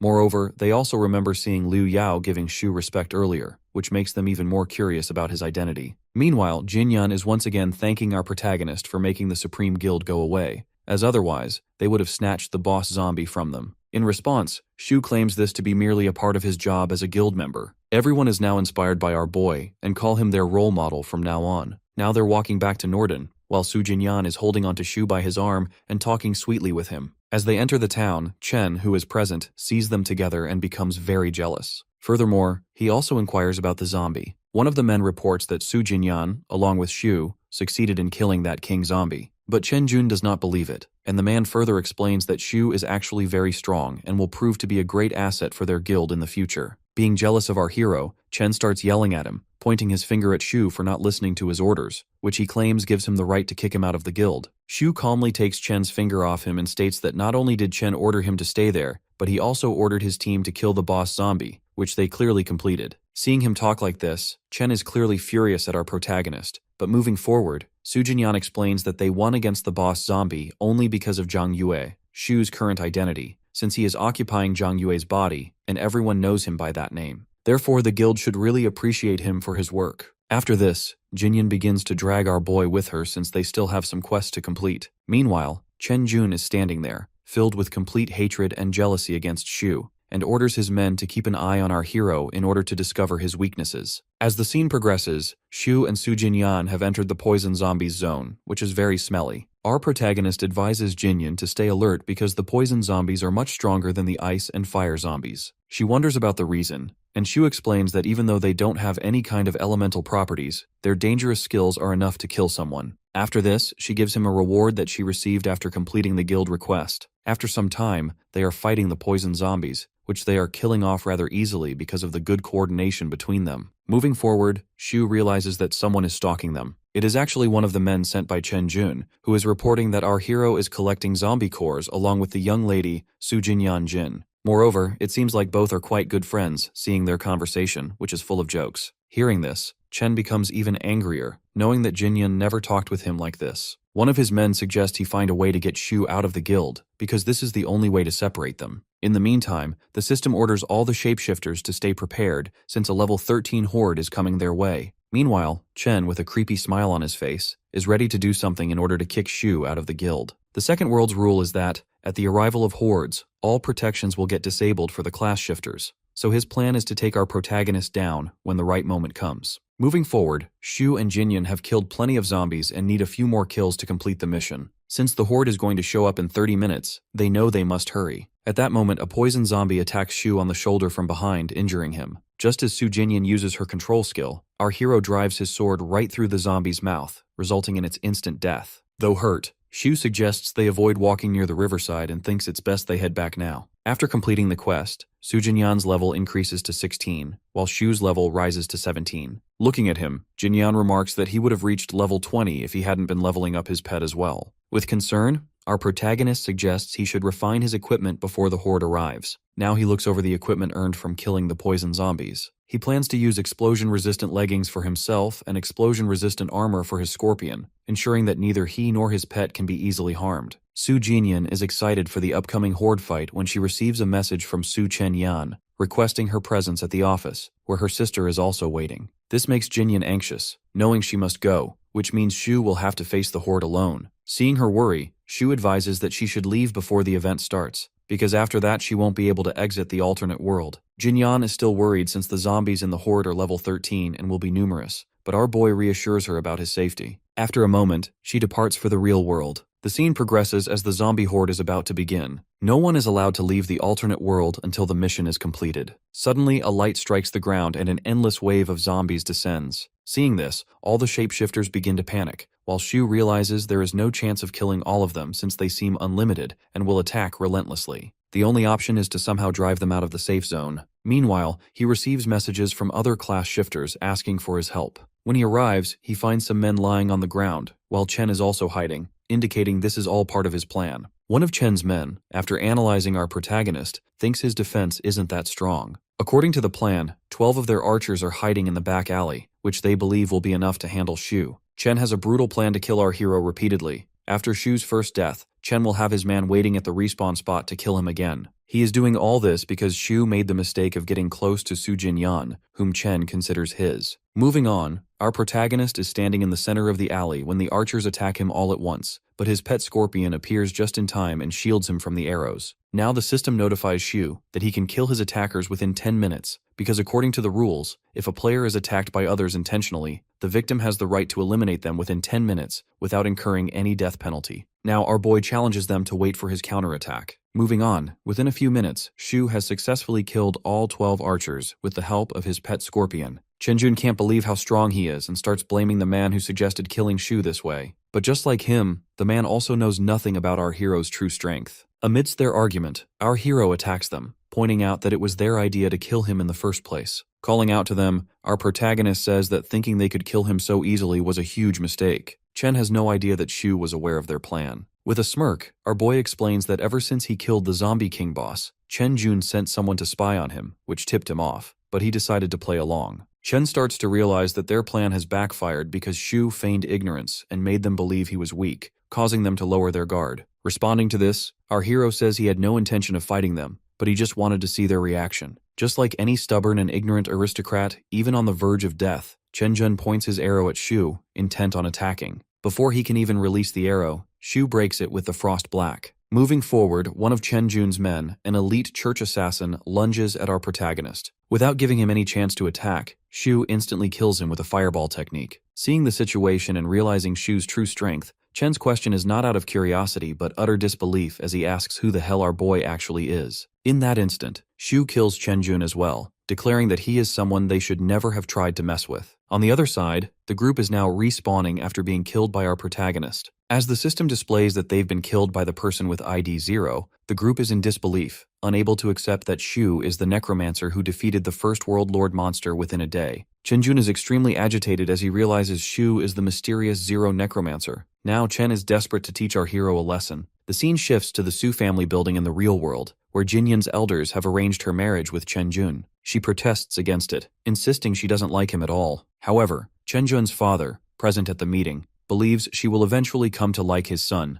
and shows her the gifts they have prepared, a devil's outfit and a mythical grade magical potion, for which they paid a total of 13 million. Furthermore, he states that after marrying his son, she will become the heiress of their company and inherit everything. While thanking Chen Jun's father, Su Jinyan firmly rejects the offer. This infuriates her uncle Su, who immediately starts yelling at her. At this point, her elder sister steps forward and asserts that her sister is not a business deal and that they shouldn't treat her like one. Moving on, she assures Su Jinyan that she will always stand by her in the search for her real happiness. At that moment, Mr. Chen receives a call and is informed that Chen Jun has been killed by Zhang Yue. our protagonist. After hanging up, Chen Jun's father shouts that his son, the guildmaster, is being attacked by other guild members, even though he is a major sponsor of Su Fountain. As he rises from his chair, CEO Su tries to calm him, but Mr. Chen warns that he will certainly seek revenge if anything happens to his son. He storms out of the room, slamming the door shut, while Su discusses Shu with his nieces, since they were the ones who recommended our boy to the guild. Defending our hero, Jinyan states that there must be some reason behind it if he really killed Chen Jun. Without listening to them, the CEO demands that Shu be brought back and forced to apologize to the Chen family. If he refuses, he will be expelled from Misty Rain Pavilion. Amidst their conversation, Su Jinyan receives a call from Shu, and she anxiously asks whether he really killed Chen Jun. Instead of answering, our protagonist resigns as a member of Misty Rain Pavilion. Hearing this, Jinyan becomes extremely anxious and insists she will find a way to prove his innocence, as she is sure about it, so he shouldn't just resign like this. But Shu cuts the call, assuring her not to worry about this matter anymore. He knows Chen Jun must be angry because he killed him earlier, which means Chen will definitely try to take his revenge, so it is better to leave Misty Rain Pavilion. As for the 50,000 needed for Zhao's medical expenses, Shu can get it by selling materials. To obtain such high-level materials, our protagonist must enter the third world as soon as possible. While walking through the town, Shu thinks about his remaining tasks. Surviving 2 more waves of zombies and clearing a dungeon, both required before he can face the Lord Monster of the second world. There are 3 dungeons in this world, though he only needs to clear 1. He is considering the death level dungeon, as it is the highest level and contains the best materials and equipment. With his current level, fighting level 20 monsters won't be a problem for our hero. At this moment, some men approach our boy, talking about him being the famous beast tamer. Although Shu is angry, he still politely asks them to let him go, but they start mocking him for being weak and afraid, even challenging him directly to kill them. Recognizing what they're up to, our protagonist questions them about how much Chen Jun is paying them for this. One of the men admits that President Chen Jun will reward each of them with 5,000 and a revival scroll, plus an extra 5,000 for anyone killed by Zhang Yue. Shu is actually amused by how much Chen is willing to pay for revenge. Additionally, it would be easy for him to kill them since they are only level 10, but it would make our boy into a red name. Becoming a red name means the player cannot log off, enter the safe zone, or activate the boss challenge until all sin points are cleared, which could trap them in this world indefinitely. Right at that moment, Liu Yao appears and offers $50,000 to anyone who kills Chen Jun. Everyone is shocked, wondering about Liu Yao's true identity. One of Brother Yao's men explains he is the eldest son of the Liu family, the richest in Linhai City. Upon learning this, everyone starts calling him Master Yao and becomes eager to go after Chen Jun instead. Turning towards Shu, President Yao asks if he was really kicked out of Misty Rain Pavilion and mentions that Chen Jun is bragging about it everywhere. Unbothered, our protagonist says Chen Jun is all talk. Liu Yao, seeing his chance, offers our hero a position in his pavilion, telling him he can set his own salary. Turning away, Shu expresses his disinterest in joining any guild for now and walks off. One of Yao's men is annoyed that our boy didn't even thank them for all the money spent on him,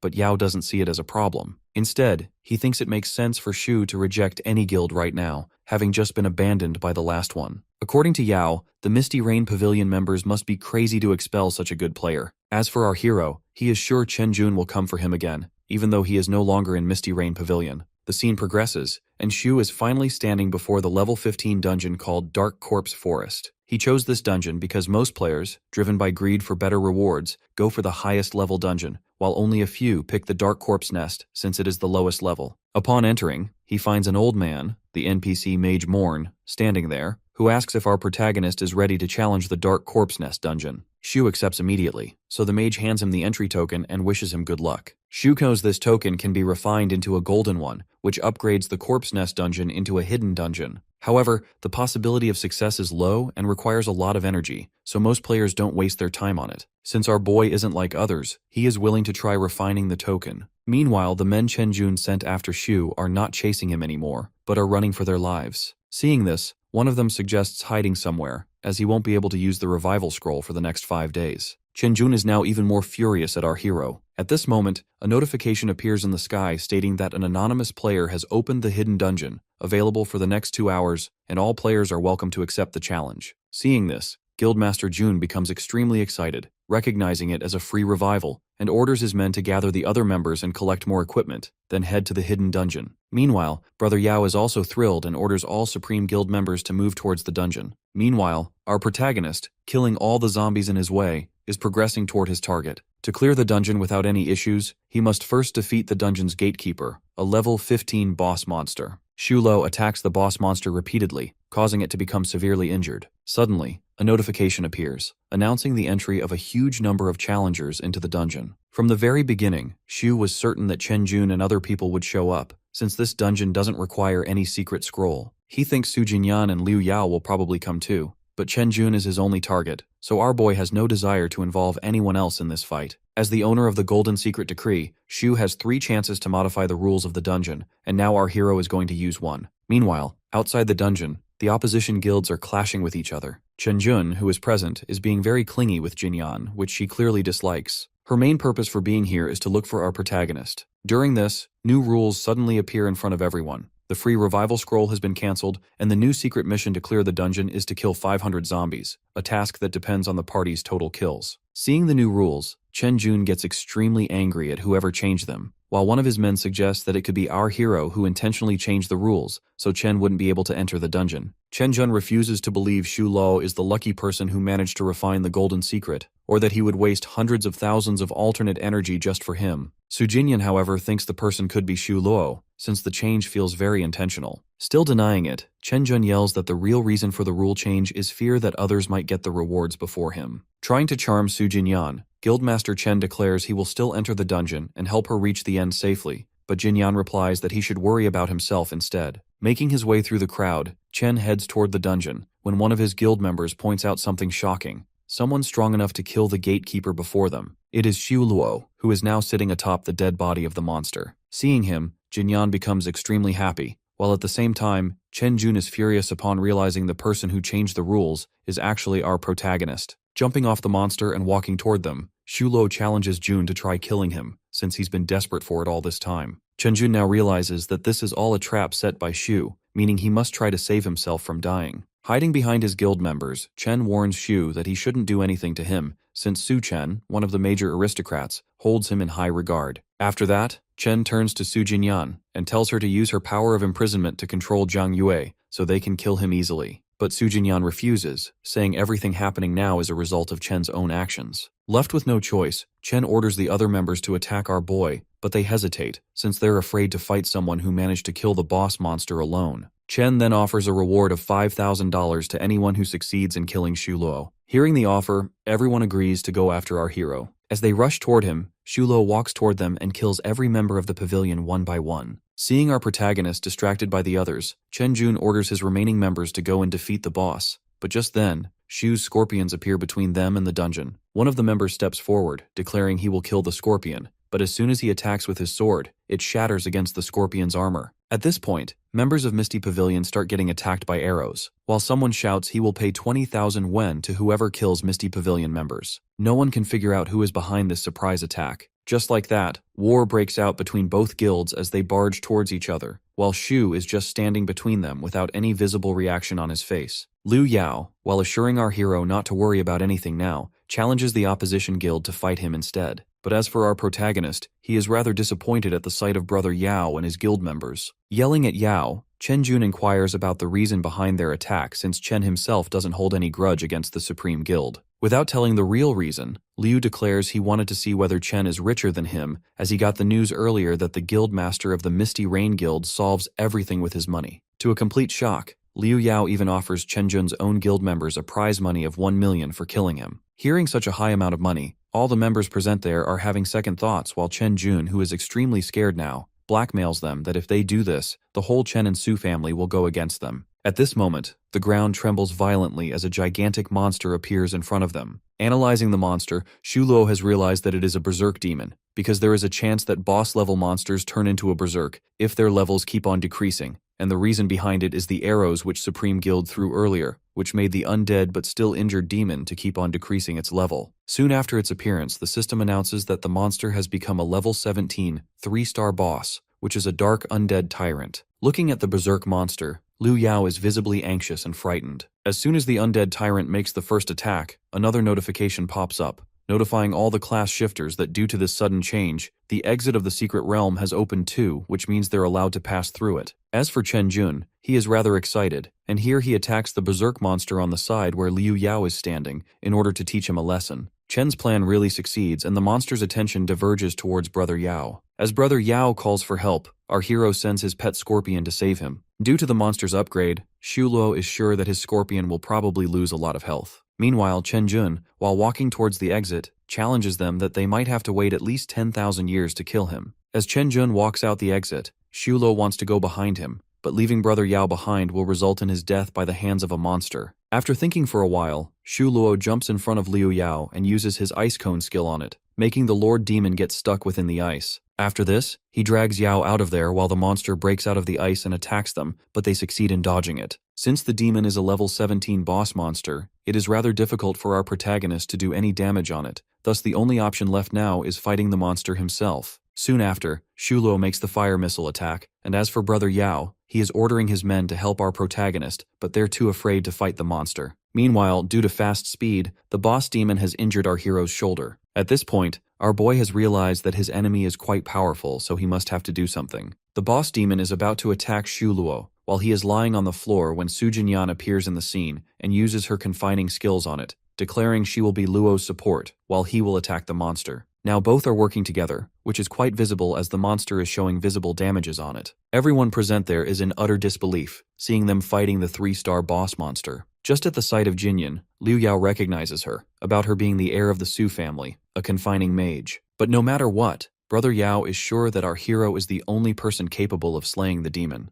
Thinking about himself as a teammate with our protagonist, Brother Yao confidently claims they would have killed the star boss 1,000,000 times. Now he is even more desperate to make not only Xu Luo but Su Jinyan too, to join his supreme guild. Unlike him, the guild members suggest Yao to quit this thinking since both of them are far beyond their guild. On the other hand, our hero along with Su Jinyan is constantly trying to defeat. After struggling for a while, the boss's health finally decreases, giving them a chance to make their final attack. Out of nowhere, Xu Luo announces his identity, that he is the anonymous player. First, Su Jinyan shows disappointment, and after thinking for a while she brutally attacks the boss demon with a flaming light and kills it in an instant, resulting in the increase of levels of all the class shifters present there. Moving on, the system congratulates Su Jinyan for clearing the secret realm. Moreover, she receives a level 15 realm scroll too. Seeing it, the members of Supreme Guild present there start to celebrate while Liu Yao is trying to hug our hero as a gratitude for saving his life. But Xu Luo pushes him aside, blaming him for the reason behind Chen Jun getting safely out of here. Moreover, our boy is sure that Brother Yao will cause a lot of problems in the coming future. Hearing this, Liu Yao offers him $1,000,000 as a compensation, which makes our boy even angrier. Thus he asks him if he has anything else to give other than money. With confidence and pride on his face, Yao declares he has the resolution to make the strongest guild with strong users in it. This is the main reason. He is asking our hero to join his guild again and again. Moreover, he can provide him with medicines of any type for a lifetime, since his father owns a big medicine company. Instead of accepting the offer, Xu Luo asks him to leave. As our boy turns around, Liu Yao, even though disappointed, keeps on saying that they have connections with the best blacksmith family in the Dragon Kingdom, the Su family, and the Mage family. Upon hearing about the Su family, our protagonist interrupts him in order to know about the information of the Su family. Liu Yao claims his father and head of the Su family are old friends, which means they can have any equipment of their choice. Xu Luo begins doing some analysis, since he knows the items of blacksmiths are better than the ones he buys. Liu Yao, while acting like a loyal puppy, further states it's okay with him if he doesn't want to join their guild, but he will still help him get the equipment whenever he needs them. After sealing the deal with Brother Yao, our hero and Su Jinyan are walking towards the exit, while Yao and his members are waving at him. Back in the safe zone, some men are gossiping about Su Jinyan and her strength as an epic class member. They're praising her too. Chen Jun, sitting behind them, starts to brag about Su Jinyan being their guild member. After this, one of his men reports, Su Jinyan has killed the boss demon, which means Xu Luo survived too. After knowing about it, Chen Jun is even more desperate to kill our boy. His man adds, it is rather tough for them to kill him since he is way ahead in strength.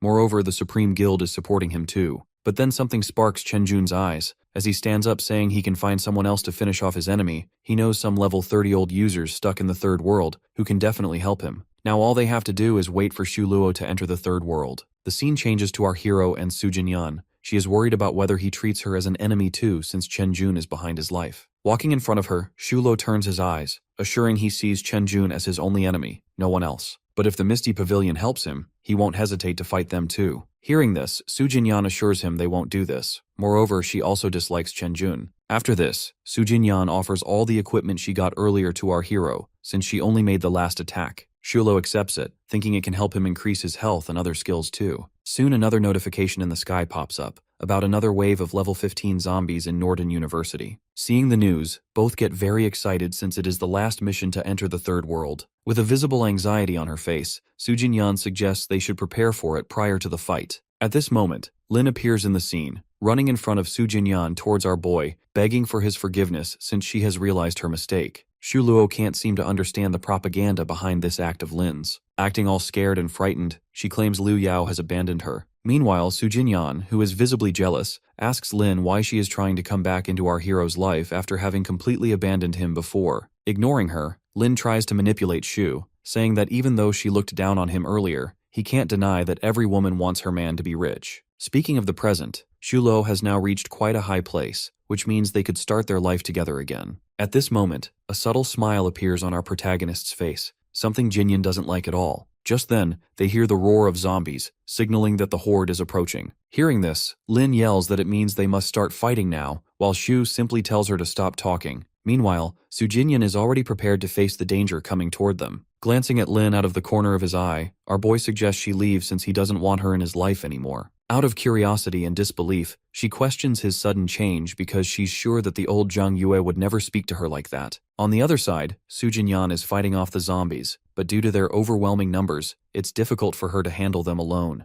As a result, she asks for our protagonist's help, and Shulo responds by sending his pet scorpion to cover Sujinyan. While he is also fighting zombies, he soon hears Lin calling for his help as the zombies close in on her. Out of sympathy, Sujinyan is ready to help Lin, but our hero stops her, saying this outcome was coming for Lin, and they shouldn't intervene now. Slowly and gradually, the zombies begin to devour her. They notice that Lin must not have any revival scrolls, as she doesn't use one. After a few seconds, the zombies completely consume Lin, so our boy suggests they continue their mission, though deep down he is reminiscing about his past with her since he possesses all of Zhang Yue's memories. The zombie wave has reached Norden City, which means both he and Sujinyan must hide and wait until it passes. Right now, Shulo is thinking about the secret passage, which is his last mission, so he suggests Sujinyan restore her strength, but she worries about him. Here, our protagonist enters a portal, saying he has other work to complete before moving forward. Even though Sujinyan wants to go with him, he doesn't listen to her. After some time, our hero finds himself standing before another secret realm, the undead hospital, which he must complete. As soon as he enters the hospital, he also summons his armored scorpion pet. As the scene progresses, our boy finally succeeds in completing the second world mission along with his pet, resulting in his level increasing to 19. Now the only thing left is to fight the boss demon to clear the second world. He also gives plenty of energy points to his scorpion, helping it reach legendary grade. Within this realm, Shu has found a lot of useful equipment, and now has to return to fight the last horde of zombies. At this point, he receives a message from Sujinyan,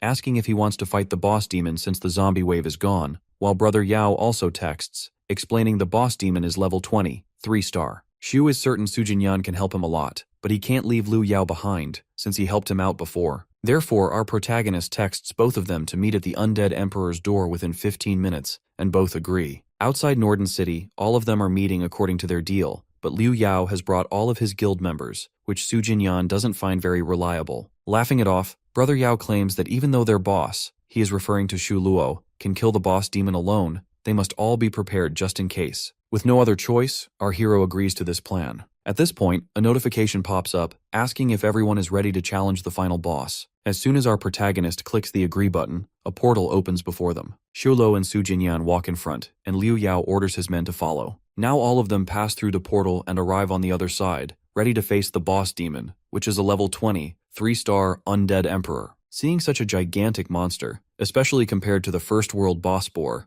everyone becomes very frightened. They aren't confident about surviving against such a powerful opponent. Meanwhile, Shu, standing at the front, suggests they keep their distance from the boss monster. After this, he summons his pet scorpion and gets ready to challenge the enemy. In the first secret realm of the second world, they received a lot of experience points and pet eggs, which means the boss and scorpion's levels are now quite close. Suddenly, the boss zombie, who is able to speak, challenges them, saying he will give them a taste of death. Now the real fight officially begins. As the armored titan attacks the boss, our boy also unleashes a super fireball spell. Fighting the boss monster is no longer an impossible task thanks to his new equipment and recent upgrades. The boss demon then strikes his hand into the ground, splitting it into two as tentacles emerge. Everyone runs for their lives while the scorpion and boss monster clash. Soon, the armored scorpion becomes severely injured, prompting Liu Yao and several members to try healing it. In fact, they succeed in healing it. As the monster is about to attack our protagonist, the pet scorpion jumps between them while Su Jinyan attacks the boss with her controlling powers, making it even angrier. Afterward, she yells at our hero to do something since she won't be able to hold the enemy for long,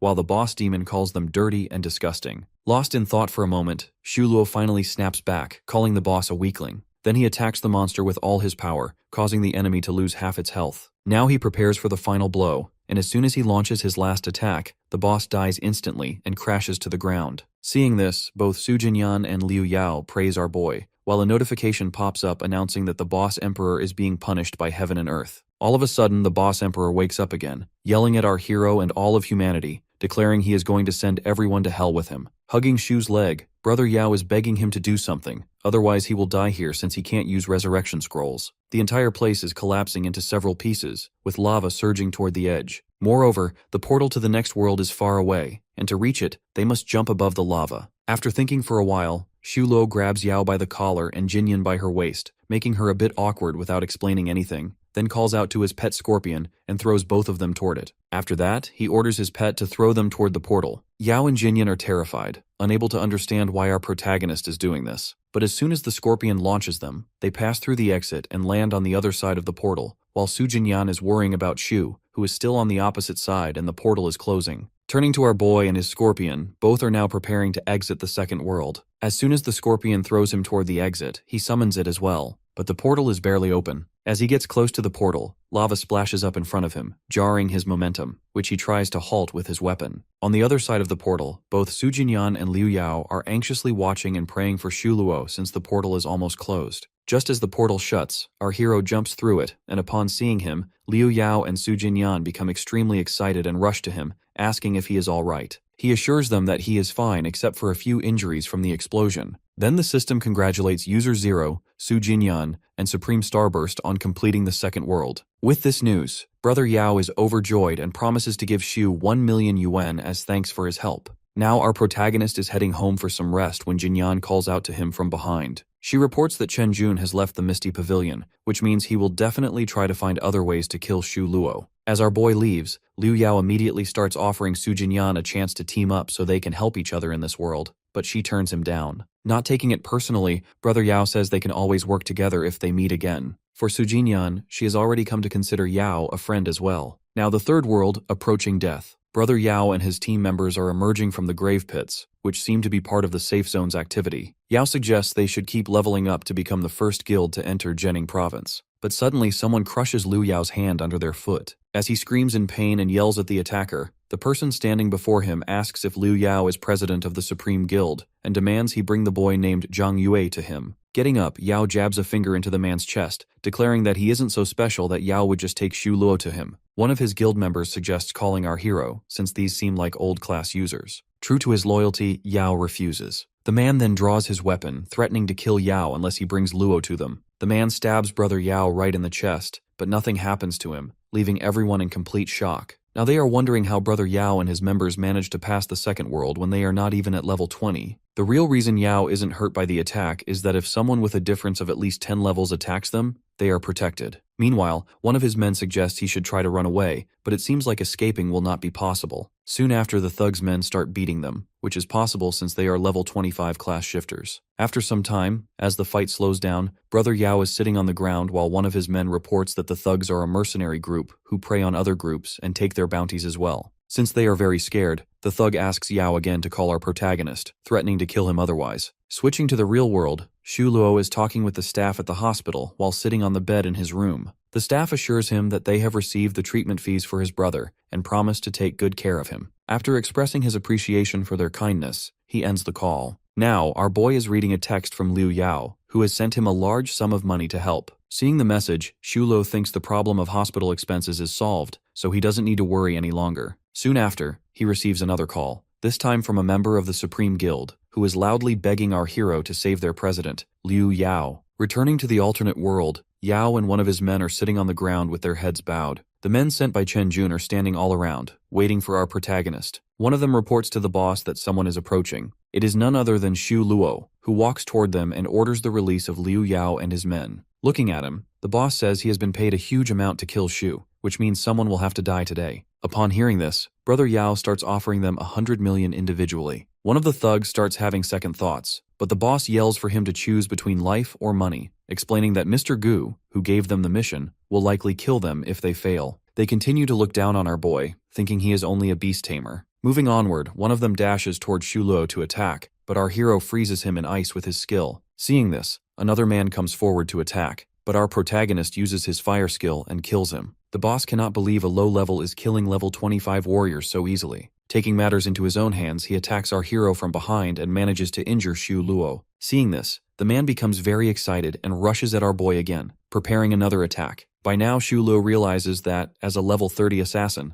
the man is extremely fast, so he summons his armored scorpion pet. However, the enemy's speed is so high that the scorpion doesn't have enough time to attack before the assassin rushes towards Xu. Realizing there is no way to dodge, our protagonist braces himself. At this moment, Su Jinyan appears and uses her confining flaming light on the man, while Xu is also ready to strike. Right after, our hero counters with his fireball skill. The man, shocked to be damaged by a level 20 beast tamer, cannot believe it, especially since he is not only a level 30 assassin, but is also wearing gold armor. After killing him, our hero expresses his gratitude to Su Jinyan for appearing and helping him whenever he is in need. Without explaining the real cause behind it, Su Jinyan claims they are connected by fate, though she is actually tracking Xu Luo by monitoring his online status. Brother Yao and his members all apologize for the inconvenience, since everything happened because of them. Telling them not to worry about it, our protagonist explains that the attackers were actually after him. As for Su Jinyan, she suspects that the person behind all this is Chen Jun, because he has been acting suspicious lately. Now they're trying to figure things out, so our boy shifts the topic to their enemies' identities. Brother Yao explains that they're an assassin mercenary group, a small organization created 10 years ago. Jinyan further explains there are more than 50 assassins in the group,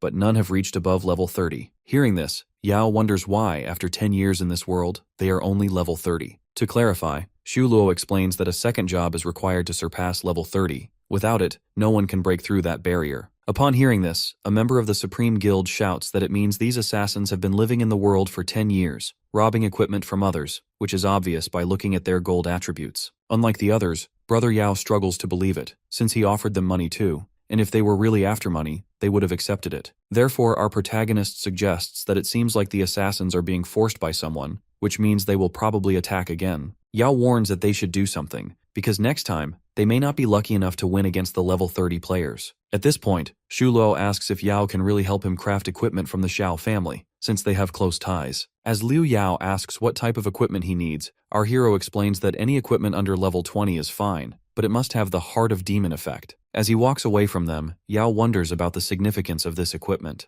Xu Luo claims that their survival in this world depends on it. Back in the real world, Chen Jun is yelling at the assassin for losing to the beast tamer. The man is Shashu Peiqi, leader of the mercenary group, who assures Chen Jun that he himself will go and kill their enemy. Chen Jun warns him not to repeat his teammates' mistakes. Meanwhile, our hero is refining his strength while thinking about the mercenary group, knowing he is not capable of fighting them head-on. For the Third World's missions, Death Caesar is raising the tomb defense from 300 to 2,000, and the completion of one task with a difficulty above 300. After this, they can challenge the boss monster. Additionally, the Death Caesar attacks every night at midnight for 10 minutes, and if any player fails to return to their tomb, or if their tomb's defense drops to 0, they will be killed instantly. This means even assassins must go back to their tombs, and this is Shu's only chance to fight them. For now, our boy is waiting for Liu Yao's message about the equipment. Soon after, Brother Yao sends him a text confirming the equipment is ready. After walking for a while, Xu Luo has finally found Gravekeeper Lifa, who seems very frightened of the Death Caesar. Xu Luo approaches him and asks whether he needs some help. Seeing the adventurer, Lifa gives our boy a mission to go to the City of Death, in the east of the Holy Light Cemetery, and wipe out the skeleton army present there. The skeleton army is one of the main forces of the Death Caesar. As long as someone kills them, the ruler of death will definitely wake up.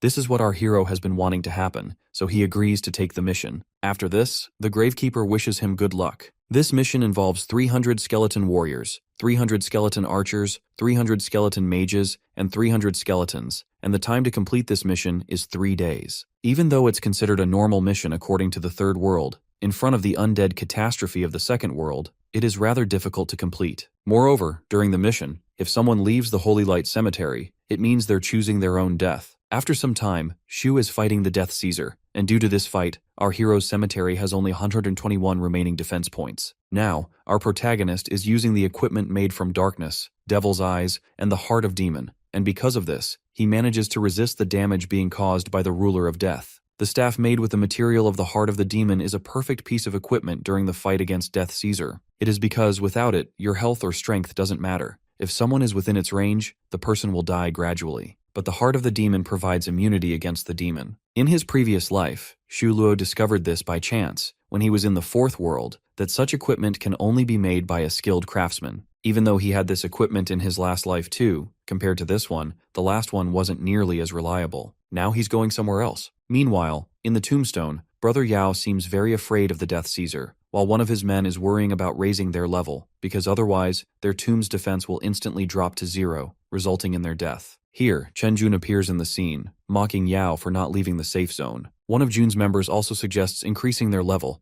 but Chen Jun gets furious at him, saying their only mission is finding our hero, and they should focus on that. The man claims to be acting on his mission and also warns Chen Jun not to harm Qi, otherwise he will regret it. Chen Jun states it depends on his obedience. If he succeeds in his mission, he will get his daughter back. This shows Chen Jun is blackmailing them. Walking away from Liu Yao, they suggest he should tell them the whereabouts of Shu Luo, otherwise he'll get killed either by them or by the Ruler of Death, because no one will come to save him. As anger takes over his face, he completely despises Chen Jun, who looks down at the lower-ranked players. Su Jinyan comes running into the scene, asking about Shu Luo. One of the men claims he is missing after taking the equipment from Yao, but then a thought hits all of their minds. Now they are thinking that Shu Luo used them to get the equipment so he could fight the demon with it, and now he has run away, leaving them behind to fight the assassin group and die in the Holy Light Cemetery. Unlike the others, Liu Yao isn't doubting our protagonist, since he believes in him. In this instance, Liu Yao receives a message from Shu, who is asking for help. Yao starts bragging about it, while Su Jinyan is becoming jealous at the idea of him getting help from Liu Yao instead of her. Now she feels she must do something to make him realize she is better than Brother Yao. After this, Liu reports everything to our hero, explaining that Chen Jun has entered the third world, along with 10 high-level assassins, and that he is blackmailing them to complete his mission, as he has kidnapped the daughter of the highest-ranked person. After this, he questions our boy about his location. Shu, without any hesitation, tells him he is in the City of Death. After some time, while walking in the City of Death, Su Jinyan claims it won't be easy for them to fight the monsters here, as most of them are between the levels of 25 and 28. At this moment, a hand emerges from the ground, which startles Su Jinyan, causing her to scream. As the monster is about to attack her, out of nowhere, someone freezes it using the ice cone technique. Then a hand reaches out to hold her. It is Shu Luo. While holding Jinyan by her waist, our hero is trying to kill the monster, and Su Jinyan is feeling shy due to this, since Shu Luo has saved her again, just like in the first world. On the other hand, in the safe zone, some men are gossiping about Chen Jun and their own leader who helped Jun clear the second world. One of them can't figure out the reason behind it, while the other claims that as long as someone gives him money, he will do anything for them. The assassin whose daughter is being held by Chen Jun is resolute to give a brutal death to our boy. Here he sees someone with a cloak over his head running away. He tries to catch him but fails, so he lets him go, thinking no matter what, he will die anyway.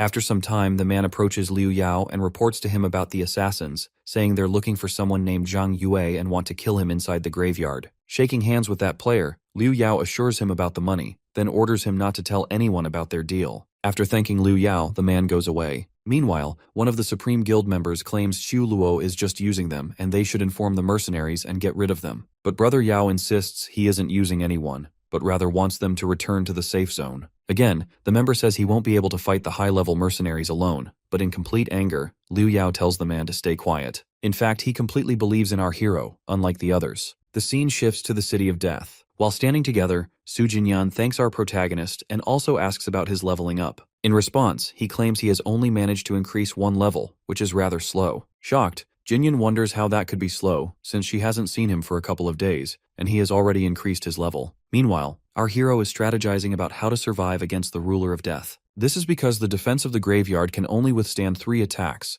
clearly indicating that if people don't get killed by the killer mercenaries, they'll be killed by the God of Death within 2 days. After thinking for a while, he asks Su Jinyan about potions, explaining that he needs them urgently, but will definitely pay her 120% of their value. Checking her inventory, Su Jinyan gives him 6 vessels of different potions, all prepared by her sister. While handing him the potions, Jinyan realizes he is trying to increase his strength for the fight against the assassins. But our hero explains he needs them to boost his power even more than the mercenaries, lasting at least 3 days. Since humans have some limits in the alternate world, Su Jinyan worries about him, but Shu claims he must go through with it. Seeing his determination, she offers to help, but our protagonist doesn't want her to get involved in the fight since the monsters are very dangerous. Showing him new equipment, she claims that with it, she won't fall behind. With a nervous laugh, our boy finally agrees to let her join. Now, he discusses making a new strategy, because he actually wants to keep her safe, while Su Jinyan is very excited to fight alongside her crush. This mission will also last for 3 days, and with their current progress, they'll have to work hard to increase their levels and upgrade the equipment. From his past life, Shulo also remembers the level 25 secret realm called Skeleton Island. This realm can help him level up. Getting the secret realm scroll as a reward and completing the mission is enough for leveling up. As for Su Jinyan, she is eager to help him complete the mission. As they accept the challenge, as always, a portal appears before them. Entering the portal, they find themselves on Skeleton Island, where an NPC mage named Lao Rue stands before them. Like any mage, he asks our hero if he is here to fight the monsters, and when Shu agrees, Lao Rue hands him a token and wishes him luck so he doesn't get killed by a monster. Upon accepting the token, a notification pops up, stating that after killing every skeleton monster, he will get 10 refining chances, each costing at least 20 alternate energy, and may also receive a gold mission. Seeing his expression, Su Jinyan asks about the reason for his stress. Our protagonist answers that the secret realm has a chance to refine to the gold order, but it requires a lot of time. Hearing this, Su Jinyan gets worried too, since refining takes a lot of alternate energy, which most ordinary people don't have. Glancing at her, our boy brags that he will never lack alternate energy. Now, they move forward to complete the mission while battling monsters. After fighting plenty of demons, the order hasn't changed yet, but Su Jinyan appears tired.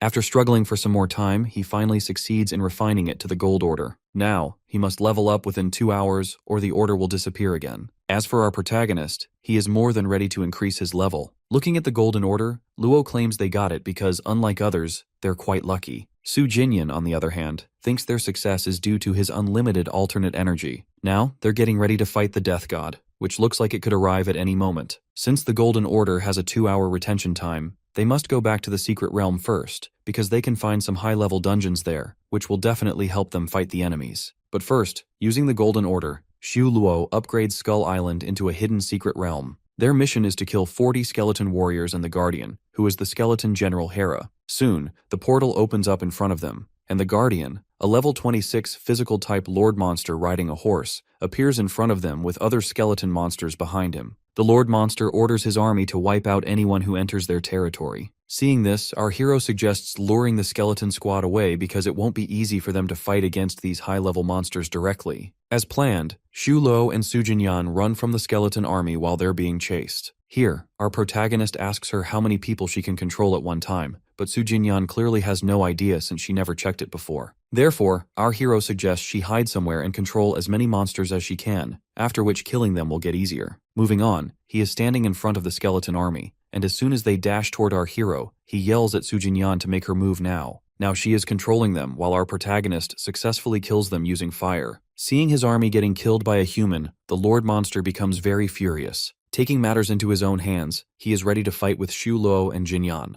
Looking at the stats of the Lord Monster, our boy is stressing out since he has nothing in front of it. On the other hand, Su Jinyan's energy has decreased to a great extent due to multi-control. The Lord Monster is about to cut off our hero's body with his spear when Su Jinyan finally uses her controlling powers. Seeing it as his only chance, Shu Luo attacks the demon with all his power, and, as a result, it receives a high amount of damage. Looking at the monster, Jinyan praises our boy while he asks her to help him with something. On the other side, the Lord Monster is again trying to stand up. Scenes shift toward Chen Jun, who is standing in front of the portal of the secret realm, and his guild members are asking the reason behind it. He answers that since the rules have changed after the activation of the realm, he is trying to block outsiders from entering it. The reason is that he wants to find out the person who activated the secret realm. Moreover, Chen Jun orders his men to kill whoever gets out of the portal. Here, the announcement about the first person who cleared the secret realm pops up, which is no one else but Su Jinyan. Seeing Jinyan walking out of the exit, Chen Jun gets very excited and questions whether she is the one who activated it. As she agrees to it, Chen Jun yells about closing the entrance because he would have helped her. She answers that she doesn't want anyone's help and, in fact, wants to keep all the rewards to herself. As she is about to walk away, one of the killer mercenaries stops her. stating that the person who actually activates the hidden secret realm, after clearing it,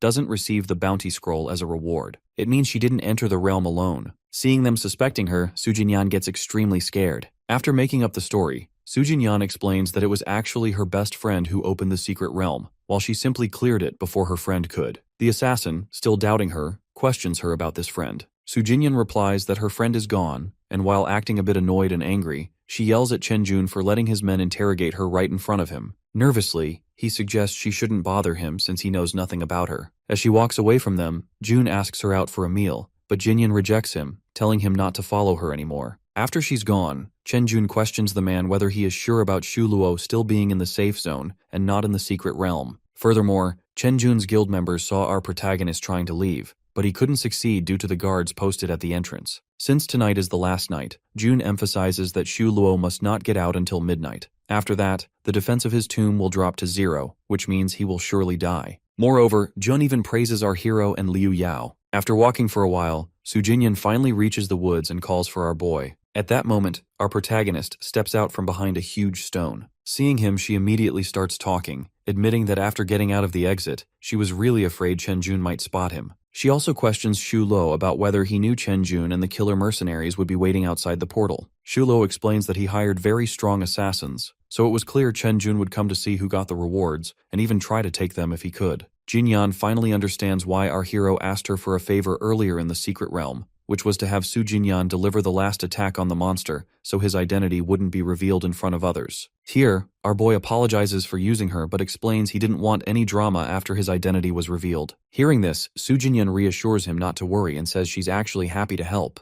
Now they take a break for a moment. At the same time, they begin checking out the rewards. The first one is a super magic shield. The only problem left is getting back into the holy cemetery without being noticed by Chen Jun. After this, they can officially reach level 25. Su Jinyan suggests using her sister's connections to help since the enemy is at level 30, so their current strength won't be enough. However, our hero gently puts his hand on her head and assures her to stop worrying about it. Jinyan becomes very shy and excited. In her excitement, she shows the bounty scroll she got earlier and asks if they should open it now. Regarding the tasks in the alternate world, they're divided into 3 types: regular, hidden, and bounty quests. Hidden quests are rare, and although bounty quests have the highest uncertainty, their rewards aren't as impressive as those from hidden quests. Additionally, their potion consumption has increased greatly in the past few days, meaning they have a chance to earn more money. As they open the bounty quest, a monster appears. They're still confused when the system congratulates them on obtaining a level 28 Golden Shelton King monster and asks if they want to upgrade the completed task. Since Su Jinyan is unsure about this, Luo explains that choosing to upgrade the quest means giving up the current rewards, and if they fail, all their efforts will have been in vain. Our boy is deep in thought, admitting he might have chosen to upgrade, but he doesn't want to risk being exposed to Chen Jun after all they've been through. Jinyan, unlike him,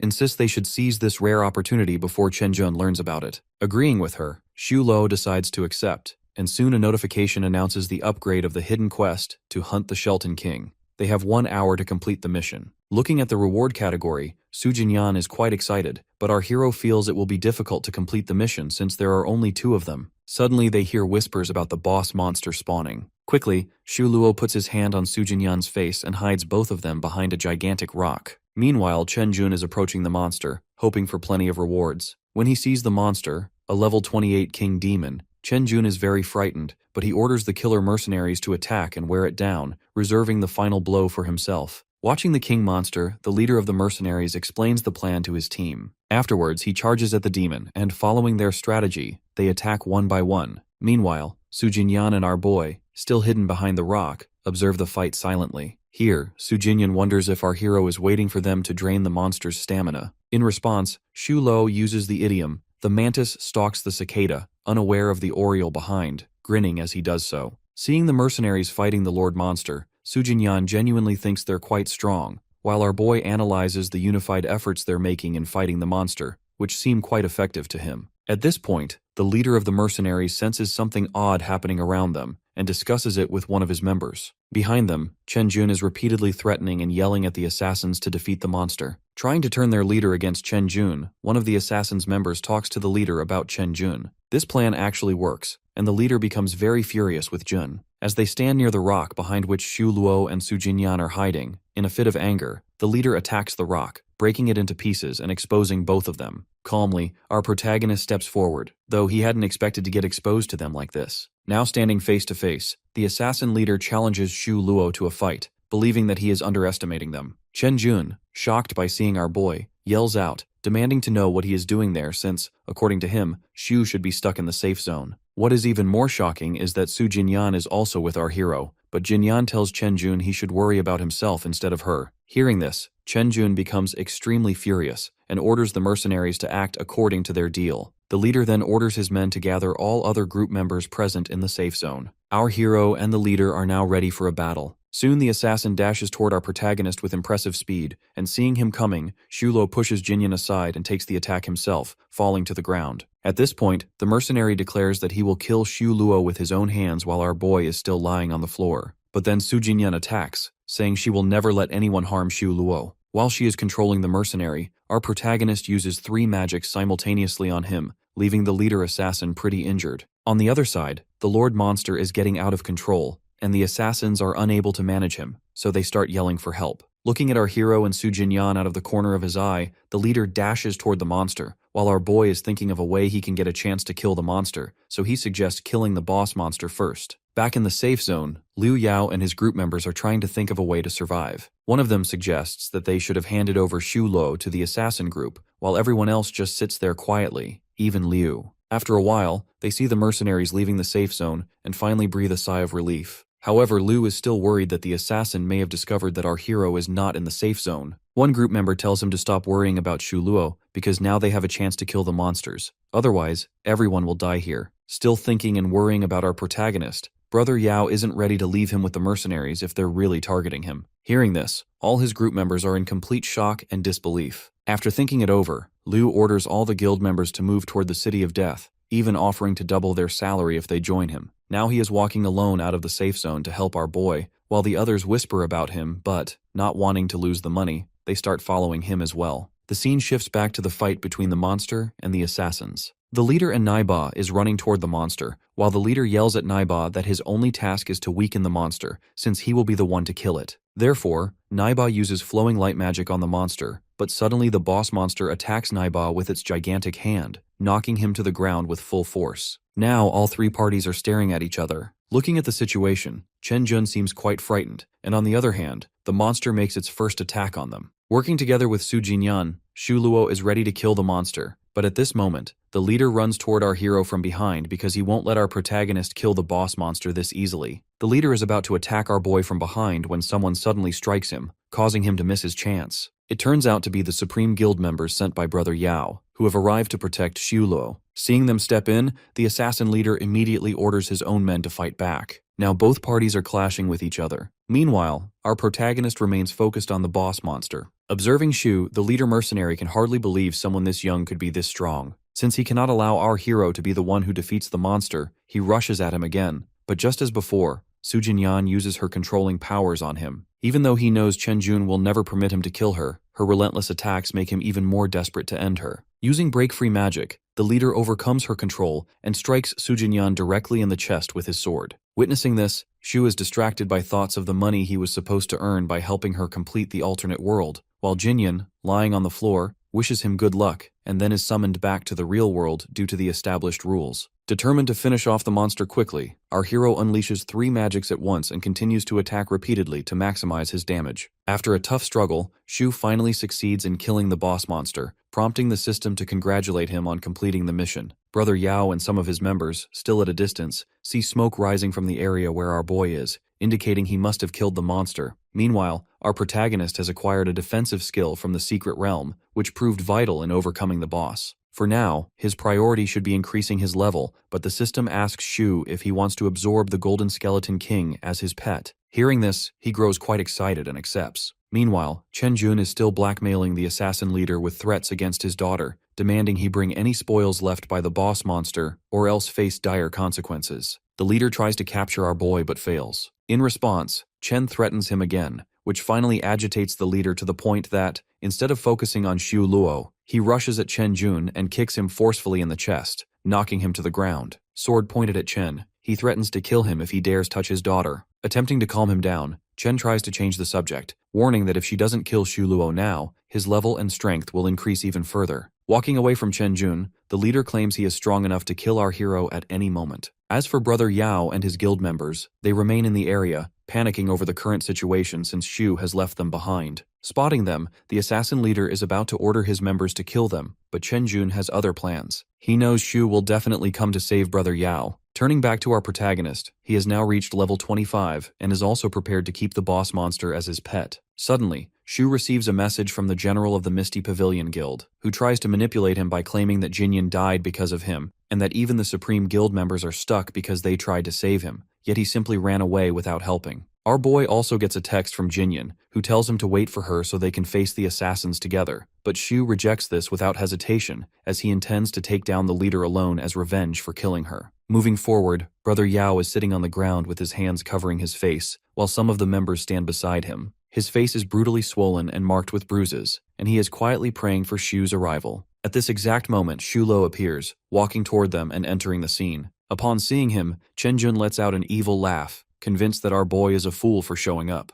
The sight of our protagonist prompts Brother Yao to desperately beg him for help. Walking towards Chen Jun and the assassin leader, our hero boldly challenges them to kill him, since it seems they're so determined to do it. The leader suggests letting Xu come closer before attacking, but Chen Jun, in contrast, insists that they don't need to be so strategic to kill a low-level beast tamer. He then orders one of his men to take action. This is actually about Liu Yao, who, after being kicked by the man, is brought over to stand before our hero. Seeing Brother Yao, Xu suggests he should leave, insisting he can handle the situation alone. But Yao, his face battered and swollen, urges him to retreat because these mercenaries are truly strong. Still, our protagonist refuses to leave, so Brother Yao promises that if he goes back, he will definitely send help. Standing in front of the assassin leader and the other mercenaries, Xu Luo grins and challenges them to a fight. They immediately rush toward our boy, intent on killing him. But at this point, he summons his Dark Skeleton King, the pet he acquired earlier. The sight of it leaves both Chen Jun and the leader visibly frightened.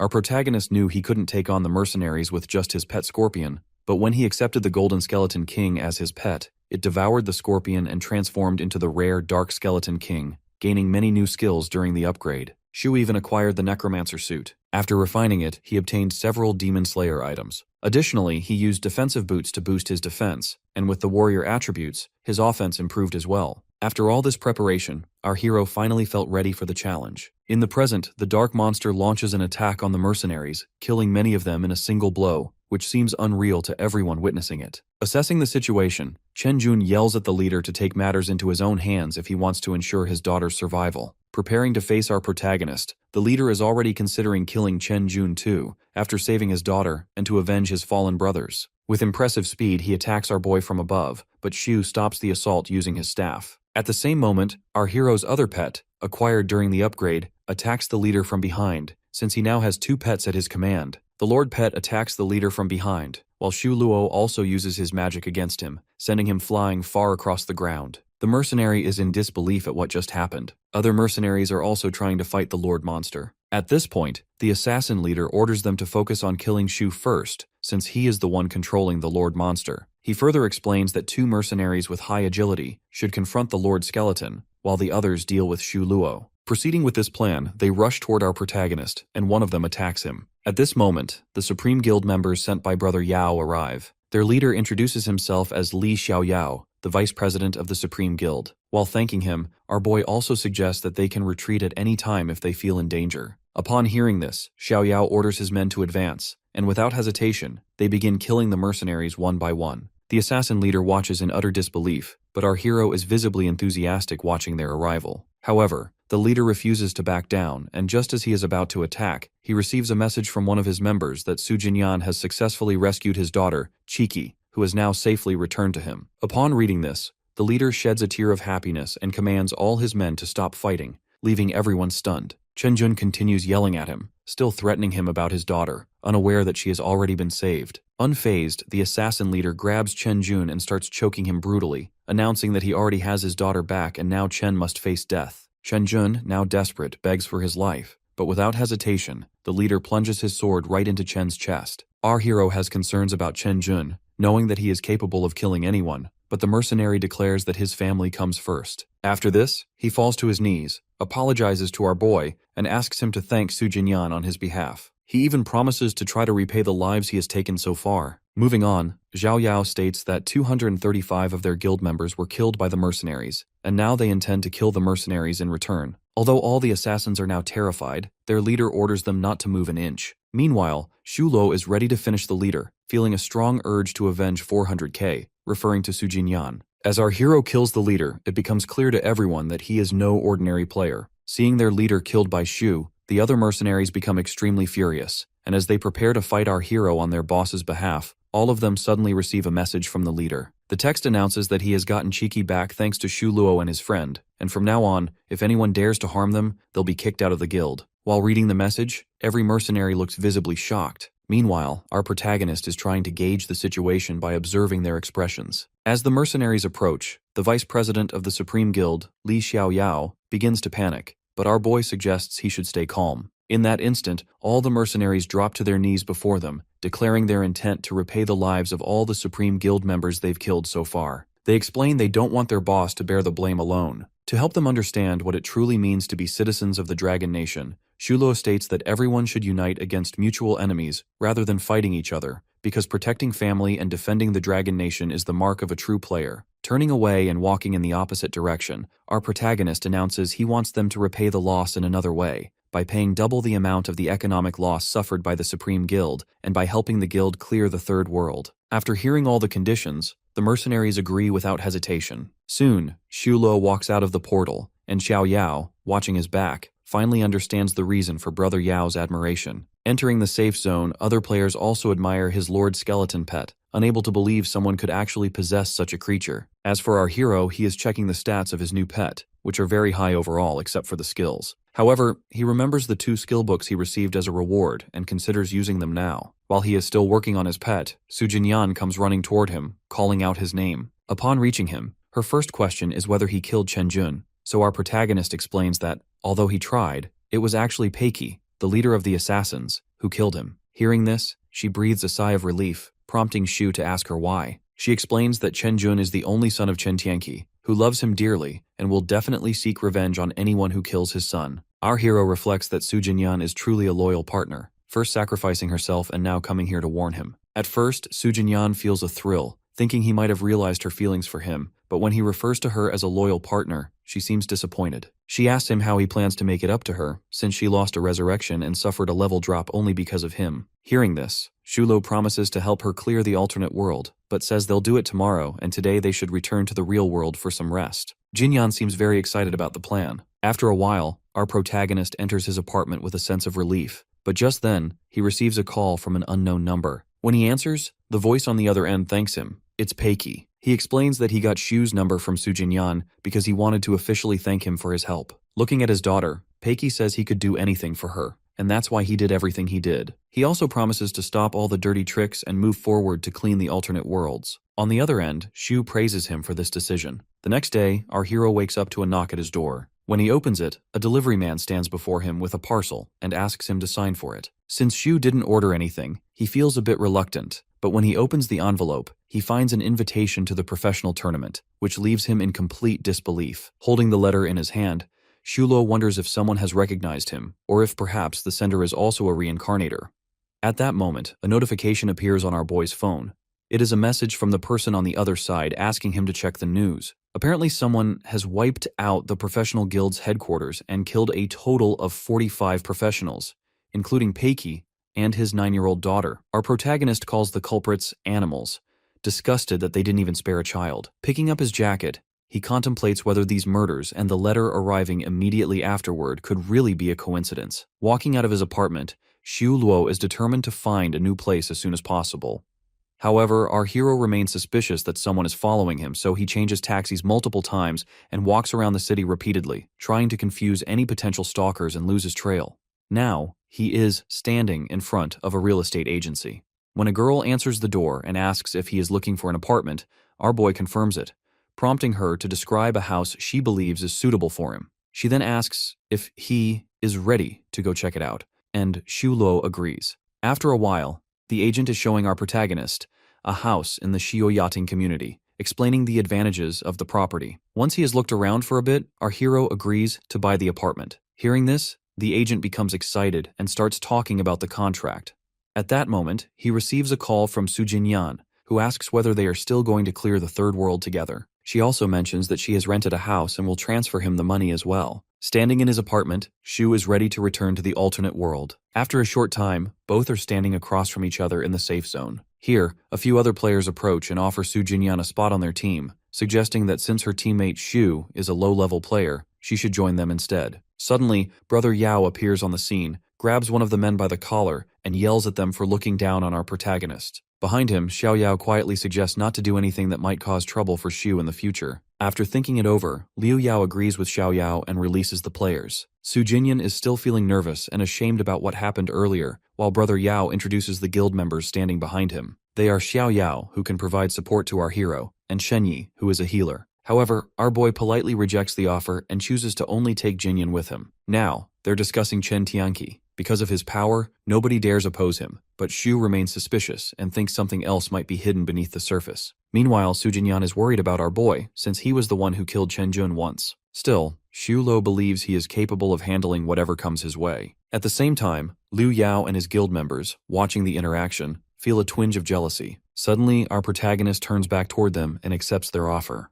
At this, all three of them become extremely excited. Now the five of them form a team to clear the world together. After successfully assembling their team, everyone is hyped up to work together and complete the mission. After some time, they walk out of a portal and enter the Death God Descends world, a boss territory. Looking around, Brother Yao doesn't notice anything special at first, but then they see thousands of bats flying overhead and a gigantic boss monster emerging from among them. Upon seeing the enormous monster, Liu Yao realizes it won't be easy for them to face the Death God Caesar. Here, Shu activates the detect technique to check Caesar's stats. Even though this boss is more powerful than the last, our boy is confident he can defeat him with the help of his two pets and the undead equipment. As the boss lets out a scream, a dark skeleton king and skeleton warriors begin emerging from the ground. At that, Xu Lo summons his pets and orders them to kill all the monsters. He also manages to take out a large number of enemies in a single attack using the flaming missile. Shen Yi, still unaware of our protagonist's true power, can't believe he just wiped out a group with one strike, while the others are struggling to bring down even a single skeleton warrior. Now our hero lays out the plan. He will take on the boss, while the others focus on clearing out the smaller monsters. He also advises Liu Yao to stay behind, since he has no revives left. Jinyan and Shen Yi hype Shu up, but Xiao Yao keeps looking around for Guildmaster Yao, who has already hidden himself far away, shouting that he'll stay hidden to protect himself. The Dark Lord pet is perfect for helping Zhu battle the boss, while the Skeleton Warrior pet can handle the other enemies. Rushing toward Death Caesar, the Lord Skeleton lands a direct hit to the boss's face, shocking Shen Yi, who can't believe even a level 30 boss is nothing for Zhu's pet. Alongside, our protagonist is attacking the boss as well. Their efforts keep surprising Shen Yi, while Xiao Yao suggests focusing on healing. The fight continues for several minutes until Xu finally manages to kill the monster. Afterward, the system congratulates all of them for defeating the boss as a team. Everyone is excited, since they're the first to clear the third world. Here, Xu Lo suggests to Su Jinyan and Yao that they should stay in the third world for a few more days to level up, which will help them when they have to fight the monsters in the fourth world. Both agree to stay longer. After some time, our protagonist is back in his apartment to rest before entering the fourth world. He doesn't turn on the lights and head straight to his bed,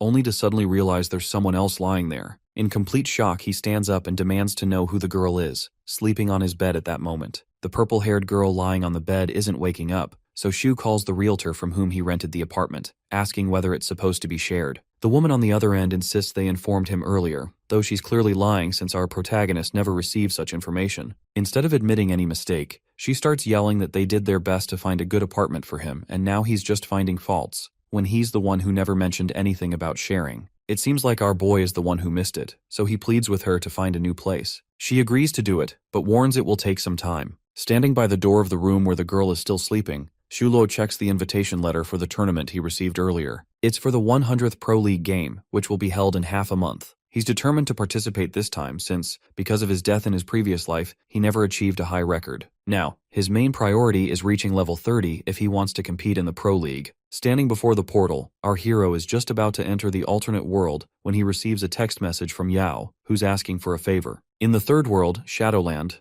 Brother Yao stands with 3 girls who question whether he can really do it, since he doesn't seem capable. Brother Yao confidently claims that even if he can't do it, his big brother Shu will definitely help. At that moment, our protagonist enters the alternate world. The girls look down on him because he's a beast tamer. Liu Yao begs our boy to join his team and help them, so Shu laughs it off, joking that it looks like Yao is doing all this just for the girls. Afterward, he explains the quest. They need to defeat the level 27 skeleton boss. Even though he's already sent in 10 men, all have been defeated miserably, so Shu Luo is their last hope. Entering the boss skeleton zone, our hero suggests that they wait for him there, but the girls keep underestimating him, believing he's merely boasting. Just 3 minutes later, our protagonist walks out from the exit, so one of the girls assumes he failed to kill the monster. Shu tells Yao that the monster's been taken care of and says he has other tasks to complete. Brother Yao hypes up our hero, while the girls frantically check their systems in disbelief, unable to accept that he finished the boss so quickly. After confirming the quest completion, 2 of them start talking to Yao, who reminds them about their bet. They promise to be his girlfriends for 7 days. However, the 3rd girl tries to run away, seemingly curious about Shu Luo. As Yao notices, she pleads with him to let her go. After some time, she appears behind our boy and addresses him as Asura, the name our hero used in his previous life. Shu, shocked, tries to deny it, saying Asura died 100 years ago, but the girl insists he didn't die, since he is actually Asura. Realizing she's the one who sent the letter, he grabs her by the neck and demands to know her identity and how she knows about him. The girl claims she'll only answer once he fulfills her conditions. These demands only make our protagonist angrier. She begs him, promising she won't reveal his identity to anyone. Even though he considers killing her, he holds back, wanting to know who's really behind all this. He asks about her condition, and the girl responds that she wants to be his teammate in the Pro League. She explains that all he has to do is help her pass the city prelims, after which she'll tell him everything. She wonders if her goal for entering the Pro League is just money. Although money is a factor, the main reason, she says, is to prove herself. While walking away, our boy suggests she reach level 30 so they can enter the league together. On hearing this, the girl promises to text him once she reaches level 30, but our protagonist isn't interested in keeping in touch. When she starts following him, Shu makes it clear that she should only find him when it's time to sign up.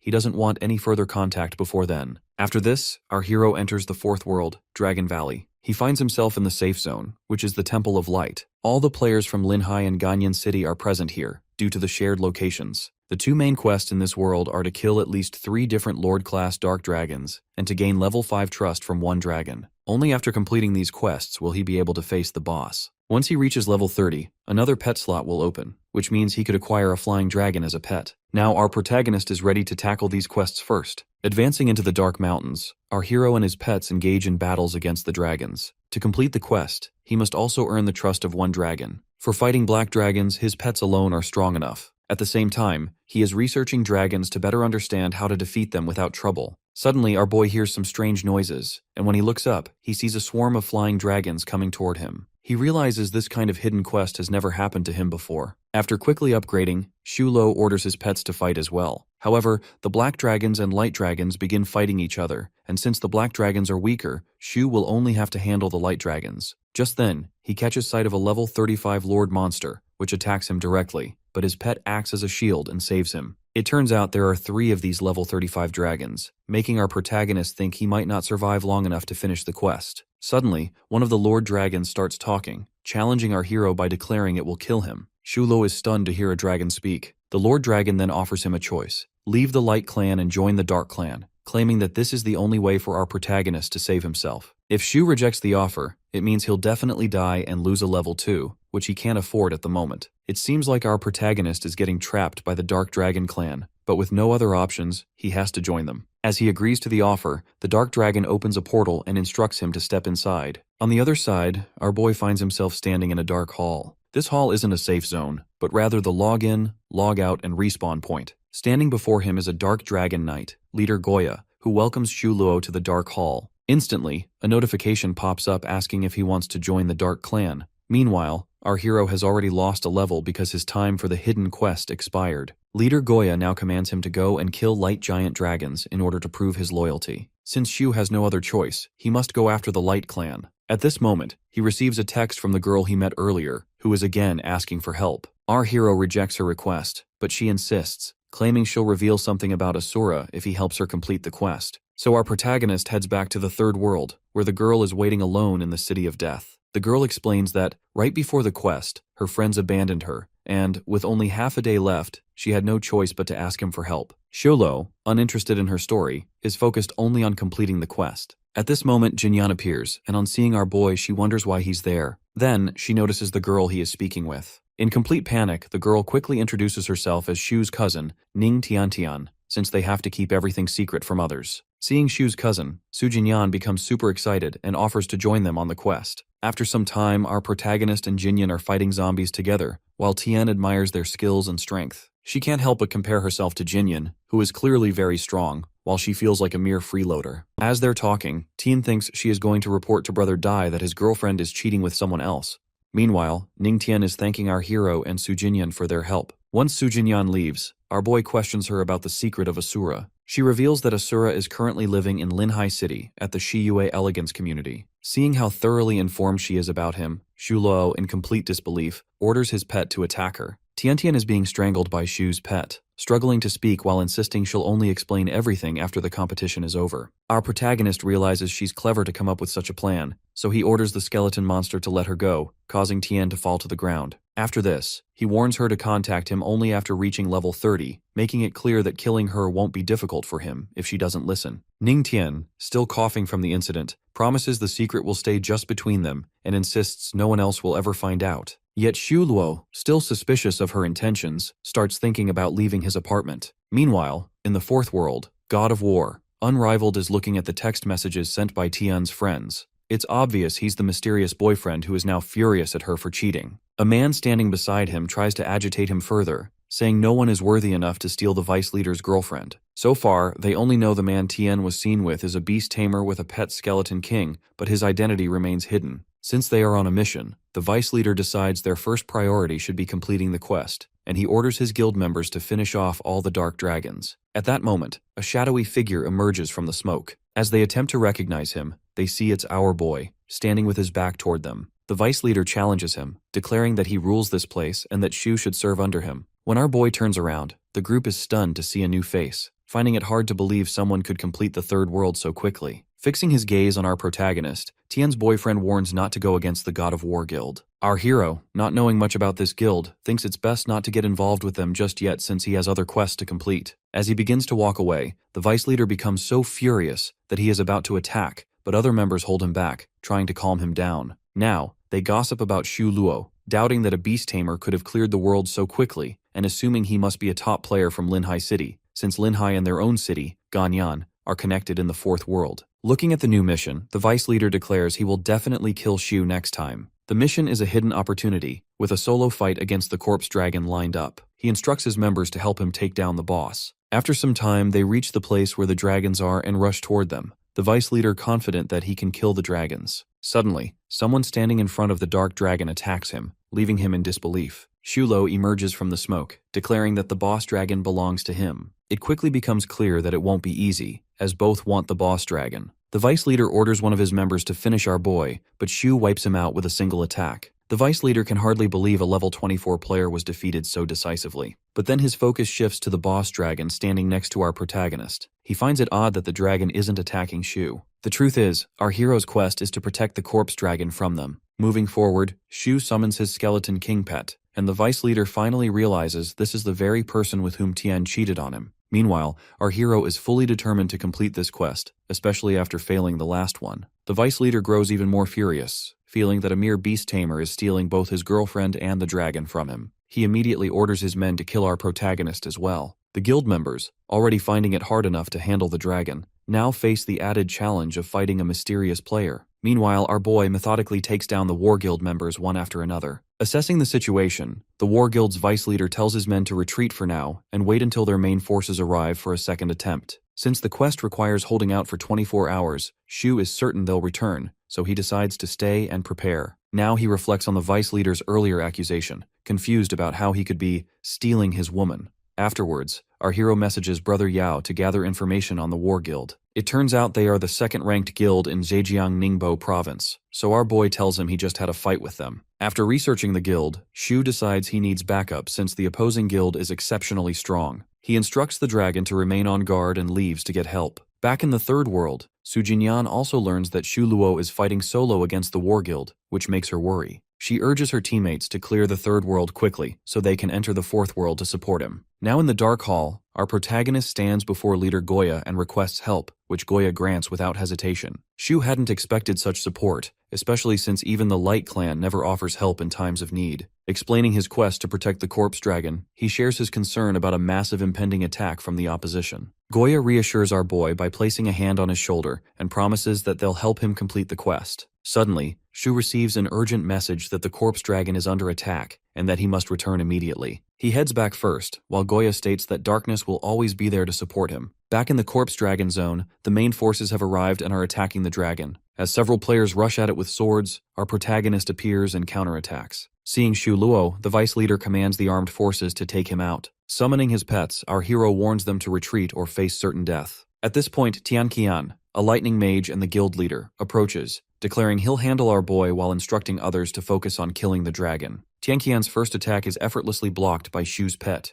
Qian is shocked that a beast tamer could be so strong that his attacks are completely ineffective. The group continues to attack our protagonist, but their efforts seem to have no effect on him at all. They're left wondering just what kind of player Shu Luo really is to possess such strength. Chen, unwilling to accept defeat at the hands of a beast tamer, attacks our boy again. Meanwhile, Shu remains determined to complete the quest. At that moment, a large number of dark dragons appear. This is the help our hero had requested earlier. Seeing the arrival of these powerful allies, Qian is visibly frightened, and our protagonist, grinning, asks if they still want to continue the fight. After pausing to consider the situation, Chen orders the War Guild members to retreat, leaving the vice leader in a state of complete shock, since this is a hidden quest he cannot afford to lose. However, the guild leader is not willing to let his members be killed for the sake of a quest. Qian also begins to wonder why the corpse dragon and lord dragons aren't attacking the beast tamer, realizing it seems like Shu is there to protect them and that completing the quest is now impossible. The vice leader eventually agrees with him, but Chen also promises that he will definitely meet our boy again. As for the vice leader, he remains extremely angry at our protagonist due to the misunderstanding caused by Tian's friends. After 24 hours and the completion of the quest, all the dragons are lying on the ground, resting, while Shu is stretched out on top of one of them. The system congratulates him on successfully finishing the quest. Petting the corpse dragon, Shu Luo tells it that it can leave now. As all the dragons take flight, our boy reviews the rewards he received from the quest. His trust level with the Dark Clan has now reached level 3 as well. With these new rewards, our protagonist can easily upgrade his pets, and now his next goal is to reach level 30 to unlock the second pet slot. Additionally, he decides to save the rare rewards for future use. At this moment, Shu receives a message from someone begging for help,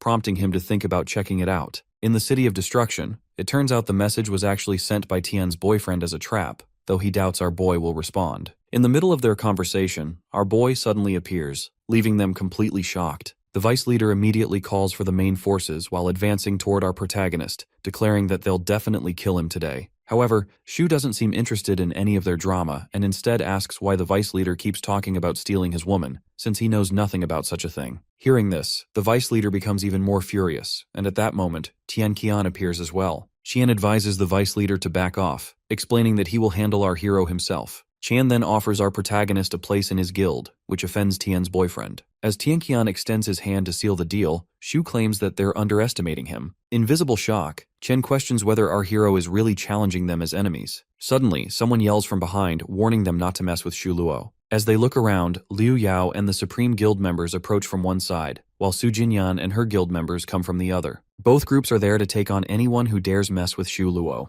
The appearance of the Supreme Guild and Misty Pavilion Guild leaves the vice leader quite shocked, while Chen boldly warns them not to go against his guild, boasting about their second-place ranking in the province. Brother Yao, however, retorts that he's far better looking and wealthier than Qian. Su Jinyan steps forward and challenges them, warning that if anyone lays a hand on our boy, she'll show them what the Misty Pavilion Guild is capable of. The War Guild vice leader thinks they can still take them, since both opposing guilds rank lower. Unlike him, Chen argues they shouldn't go through with it. But the vice leader persists, still insisting on a battle. Tianqian steps in, pointing out that the Pro League is coming up soon, so it's not worth wasting their strength on such trivial matters. Hearing this, even the vice leader concedes and apologizes for not thinking it through. He also begins to wonder about the background of our protagonist, seeing that 2 guilds are trying to protect him. Chen, meanwhile, remains determined to recruit Shu Luo for his own guild. Once the War Guild members depart, Liu Yao checks if our hero is all right. As Shu assures them he's fine, Su Jinyan remains furious at the War Guild. Afterward, our protagonist asks why they're all here.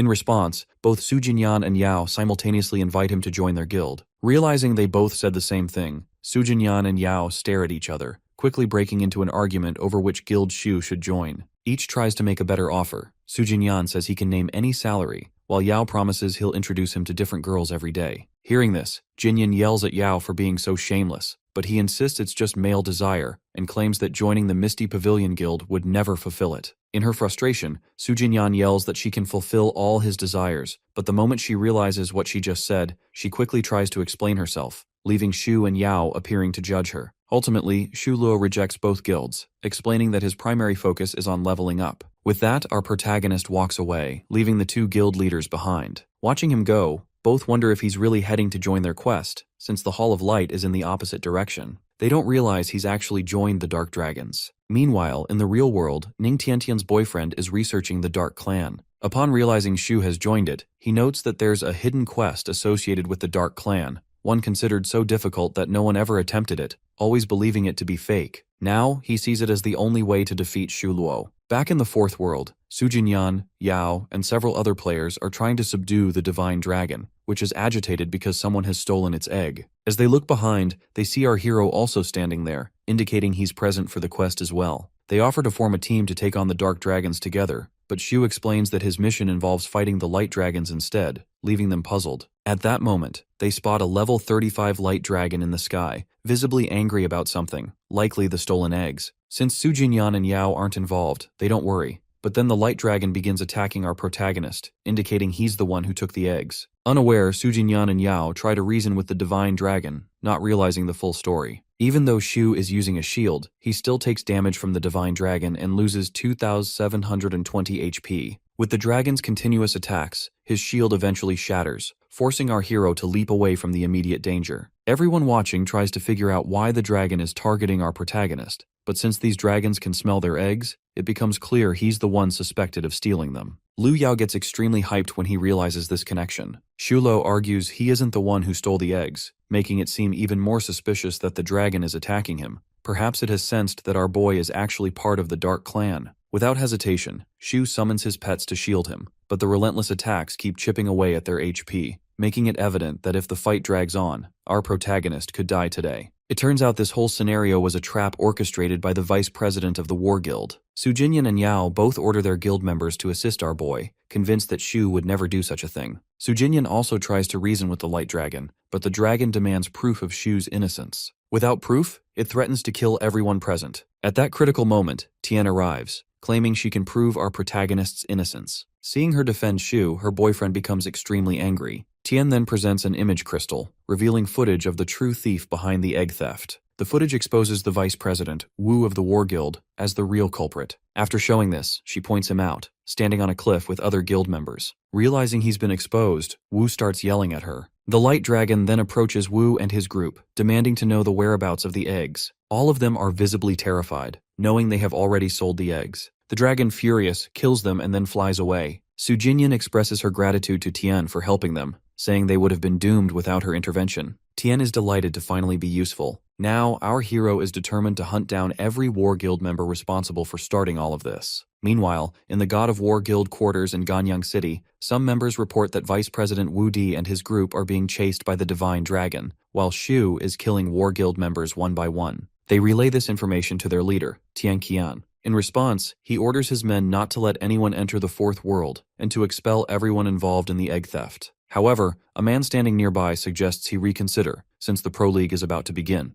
Tian Qian, unfazed, further orders the recruitment of new guild members, announcing that he will take care of that beast tamer himself. In the real world, the realtor calls our hero to ask if he wants to check out a new apartment near Shiyue Yachting, so Shu agrees to view it later today. Meanwhile, a delivery man stands in front of an apartment door. When he knocks, Ning Tian opens it and, seeing who it is, immediately realizes the delivery man is none other than Wu Di. As she tries to close the door, Wu holds it open with one hand and enters her apartment, claiming that nothing can stop him from finding her. Moving backward in complete fear, she wonders what he wants from her. Wu states that she got him kicked out of the guild and, after ruining his entire career, she is now joining the league with that beast tamer. Ning Tian tries to clarify that she isn't involved with him and was just trying to save an innocent person, but Wu clearly isn't buying her explanation. Without listening to anything she says, Wu Di leaps at her, knocking her onto the bed and pinning her down. With tears in her eyes, Ningtian yells for help again and again. At that critical moment, a hand grabs Wu Di by the collar and throws him onto the ground.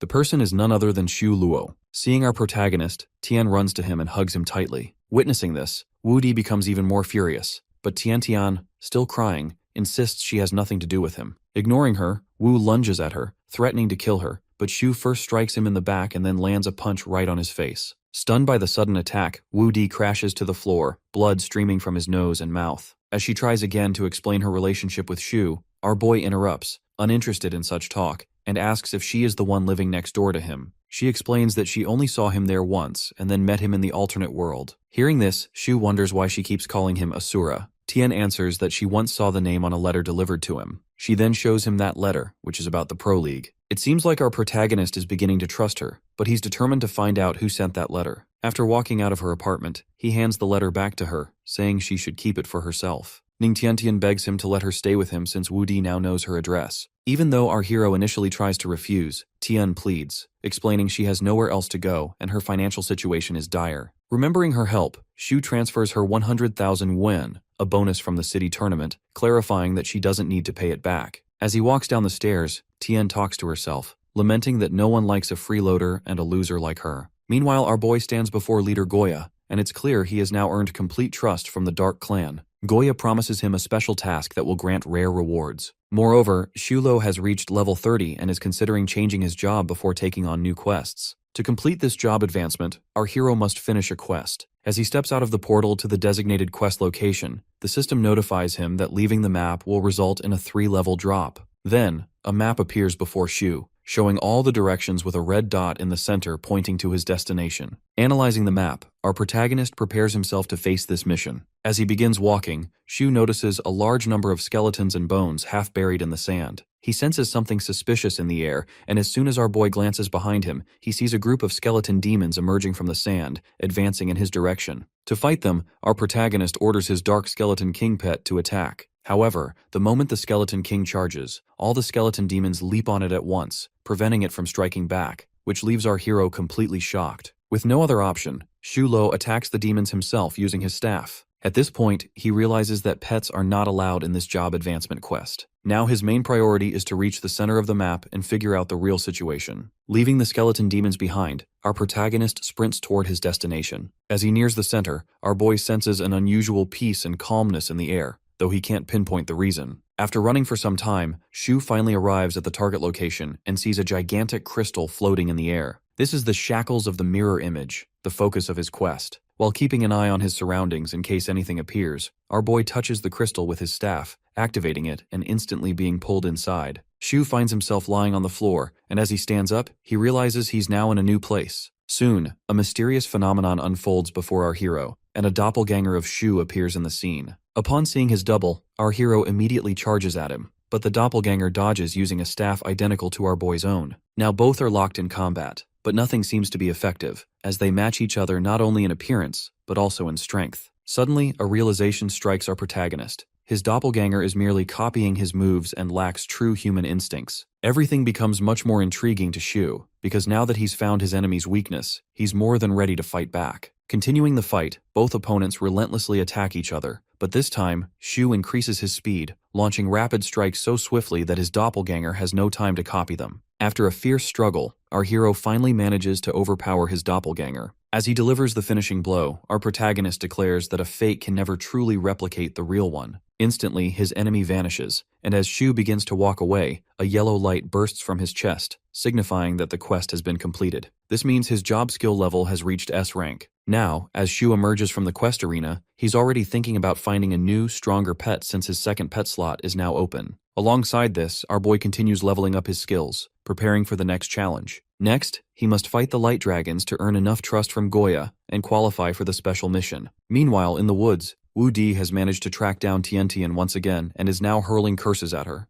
In his quest for revenge, Dai either kills or scares away any player who tries to team up with her. He even kicks her, knocking her to the ground, all the while ranting about her relationship with our protagonist. When he starts speaking harshly about our boy, she attempts to defend him, prompting Wu Di to challenge her to call Shu over. In the midst of this confrontation, one of Dai's men nervously points out something in the distance. Shu Luo is approaching. Wu Di remains confident that he will finally reclaim his pride, while Tian Qian is simply happy to see our hero arrive. Wu Di orders all his men to attack together, hoping to give Shu no chance to counterattack. A grin spreads across our boy's face, eager to test his newly acquired skills. Before the fight can begin, however, Tian Qian and several other members appear, halting the attack against the beast tamer. Wu Di is visibly annoyed, insisting Tian Qian should focus on his own guild members instead of Shu Luo. Without even glancing at him, Tian Qian calmly responds that he makes his own choices. He then approaches our boy, apologizes on Wu Di's behalf, and even offers our boy a position as vice leader in the war guild. Our protagonist declines, stating that he wants to avoid any drama. Turning toward Ning Tiantian, our hero hands her a liquid potion. At that very moment, Shu receives a text message from Liu Yao, who claims that he and Su Jinyan are in extreme danger. The scene shifts to Su Jinyan, Liu Yao, and their guild members, who are battling two giant mutated dragons. They follow a carefully crafted plan, attacking the dragons according to their strategy, but it quickly becomes clear that their attacks aren't having any effect. At this crucial moment, Shu appears in the scene.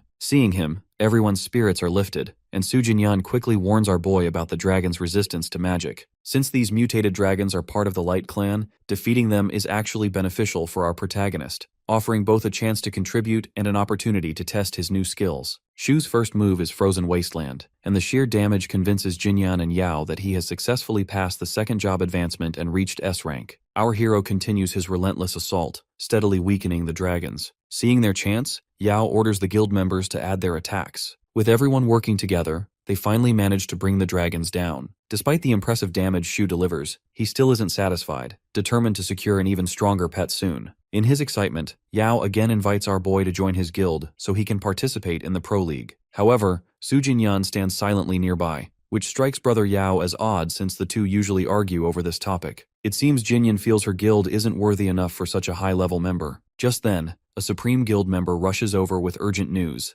The God of War Guild is currently fighting against some powerful, mysterious professionals, so strong that they have even killed the guild leader. This raises suspicions toward our protagonist, but Shu quickly denies any involvement. Both Jinyan and Yao breathe a sigh of relief, but our hero is left wondering which group could possibly be strong enough to take down such a formidable guild so quickly. Another notification appears, congratulating Shu on reaching level 5 trust with Goya, the maximum possible. Delighted, our hero returns to the Dark Hall, where Goya welcomes him, declaring Shu is the first player in thousands of years to meet all their requirements. Now the Dark Clan needs his help with a special mission. Goya explains that the Dark Clan has long sought to take over Dragon Valley and wipe out the Light Clan, but has been thwarted by the Divine Dragons and the Royal Guard. Shu's mission is to eliminate the entire Royal Guard. Because they reside in a forbidden place that the Dark Dragons cannot enter, only a human like our boy can reach them, making him their last hope. The mission notification appears before our protagonist, Glory of the Dark Clan. If Shu fails to complete the mission, it will disappear forever, and his trust level with Goya will drop to 0. Accepting the risk, our boy takes on the mission.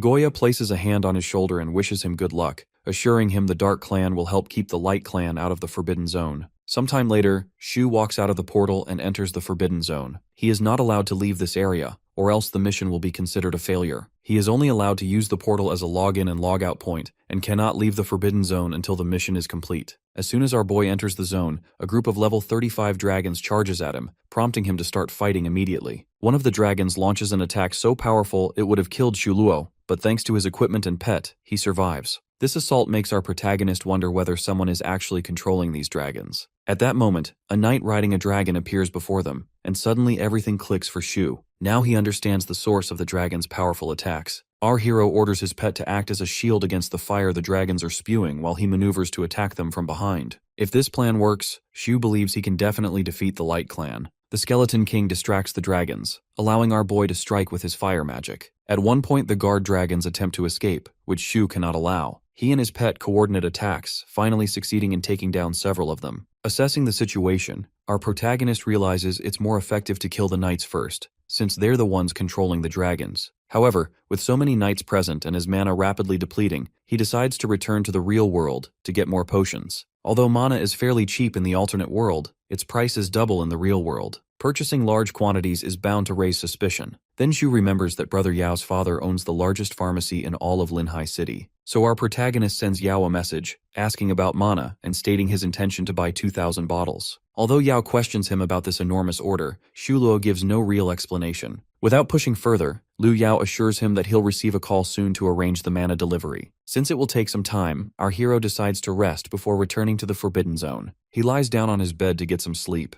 Meanwhile, in the Supreme Guild building, Brother Yao is discussing with his assistant why he can't just give free mana to Shu Luo. The assistant claims they should put some pressure on him to make him join their guild. Yao suggests they could even reduce his salary so he truly understands the value of being in the guild. Just then, someone bursts into the room, announcing that their guild members and those of the Misty Pavilion Guild were attacked by anonymous professionals in the Fourth World, resulting in many deaths. Hearing this news, Liu Yao becomes extremely furious and immediately calls for an online meeting. After some time, Brother Yao also arrives at the location where the other members are fighting against the professionals. Meanwhile, Su Jinyan urges everyone to retreat as much as possible, pointing out that once they reach the safe zone, nobody will dare to attack them there. At this moment, Yao steps onto the scene, declaring his support for Su Jinyan and her guild members. Just then, the enemy leader orders his group to stop fighting, claiming that both guilds are too weak to pose any real threat. This enemy group turns out to be the Wuji Guild, which is ranked #1 in the entire province. However, the Wuji Guild is based in Tianling City, while the Fourth World is connected to Linhai and Ganyang City, so everyone wonders how Wuji managed to arrive here. It appears this was part of their plan to eliminate members of other guilds before the upcoming tournament. Looking at Jinyan, Wu Haoding, the vice leader of Wuji, boldly offers her the chance to be his girlfriend, but another man warns him not to go against the orders of their leader. Here, Yao challenges them in our hero's name, claiming there is a beast tamer strong enough to wipe out the entire Wuji Guild alone. Haoding accepts the challenge, eager to meet this beast tamer, but since Shu is stuck in the Forbidden Zone, he can't respond. Consequently, Haoding orders his men to kill all the others except Jinyan. At this moment, a notification appears, congratulating the user Zero on completing a unique mission. This revelation shocks everyone, as the supposedly mythical hidden quest is revealed to be real. Su Jinyan and Yao are both thrilled, knowing Shu will show up at any moment. The Wuji Guild members now advance toward Yao and the others with deadly intent. Meanwhile, in the Forbidden Zone, Shu and his skeleton pet sit together, both covered in visible injuries. After receiving Yao's text about the Wuji Guild, our protagonist prepares to help, but first returns to see Goya. Inside the Dark Hall, Shu receives several high-level skills and equipment. Goya asks him to wait a moment, explaining that the Dark Clan wishes to bestow another reward, an egg that was formed thousands of years ago, containing the lifeblood of the Dark Clan's matriarch. From this day forward, this dragon will obey only Shu's commands. The scene returns to Su Jinyan and Yao, who are still locked in battle with the Wuji Guild. Not only are the leaders formidable, but even the regular Wuji members prove extremely strong, making it very difficult for Su Jinyan and her team. When a blue-haired guild member suggests killing Su Jinyan first, Haoding refuses, but the blue-haired man ignores him, rushing at Su Jinyan and swearing to kill her in front of everyone. His sword is about to strike Jinyan when, suddenly, someone launches a brutal attack, knocking him to the ground. It's Shu Luo, placing his foot on the Wuji member's chest, and declaring that they never should have dared touch his people. Wu Haoding and the other Wuji members charge toward our hero, determined to avenge their fallen comrade now lying defeated on the ground. With Shu no longer hiding his ID, they all recognize him as the legendary player Zero. After killing the blue-haired attacker, our protagonist calmly walks forward, asking if anyone else is eager for death. Still unable to accept that a beast tamer could be so powerful, Wu orders his men to attack. To prove his strength, Shu Luo launches a relentless assault, leaving the Wuji Guild with no choice but to retreat. As they flee,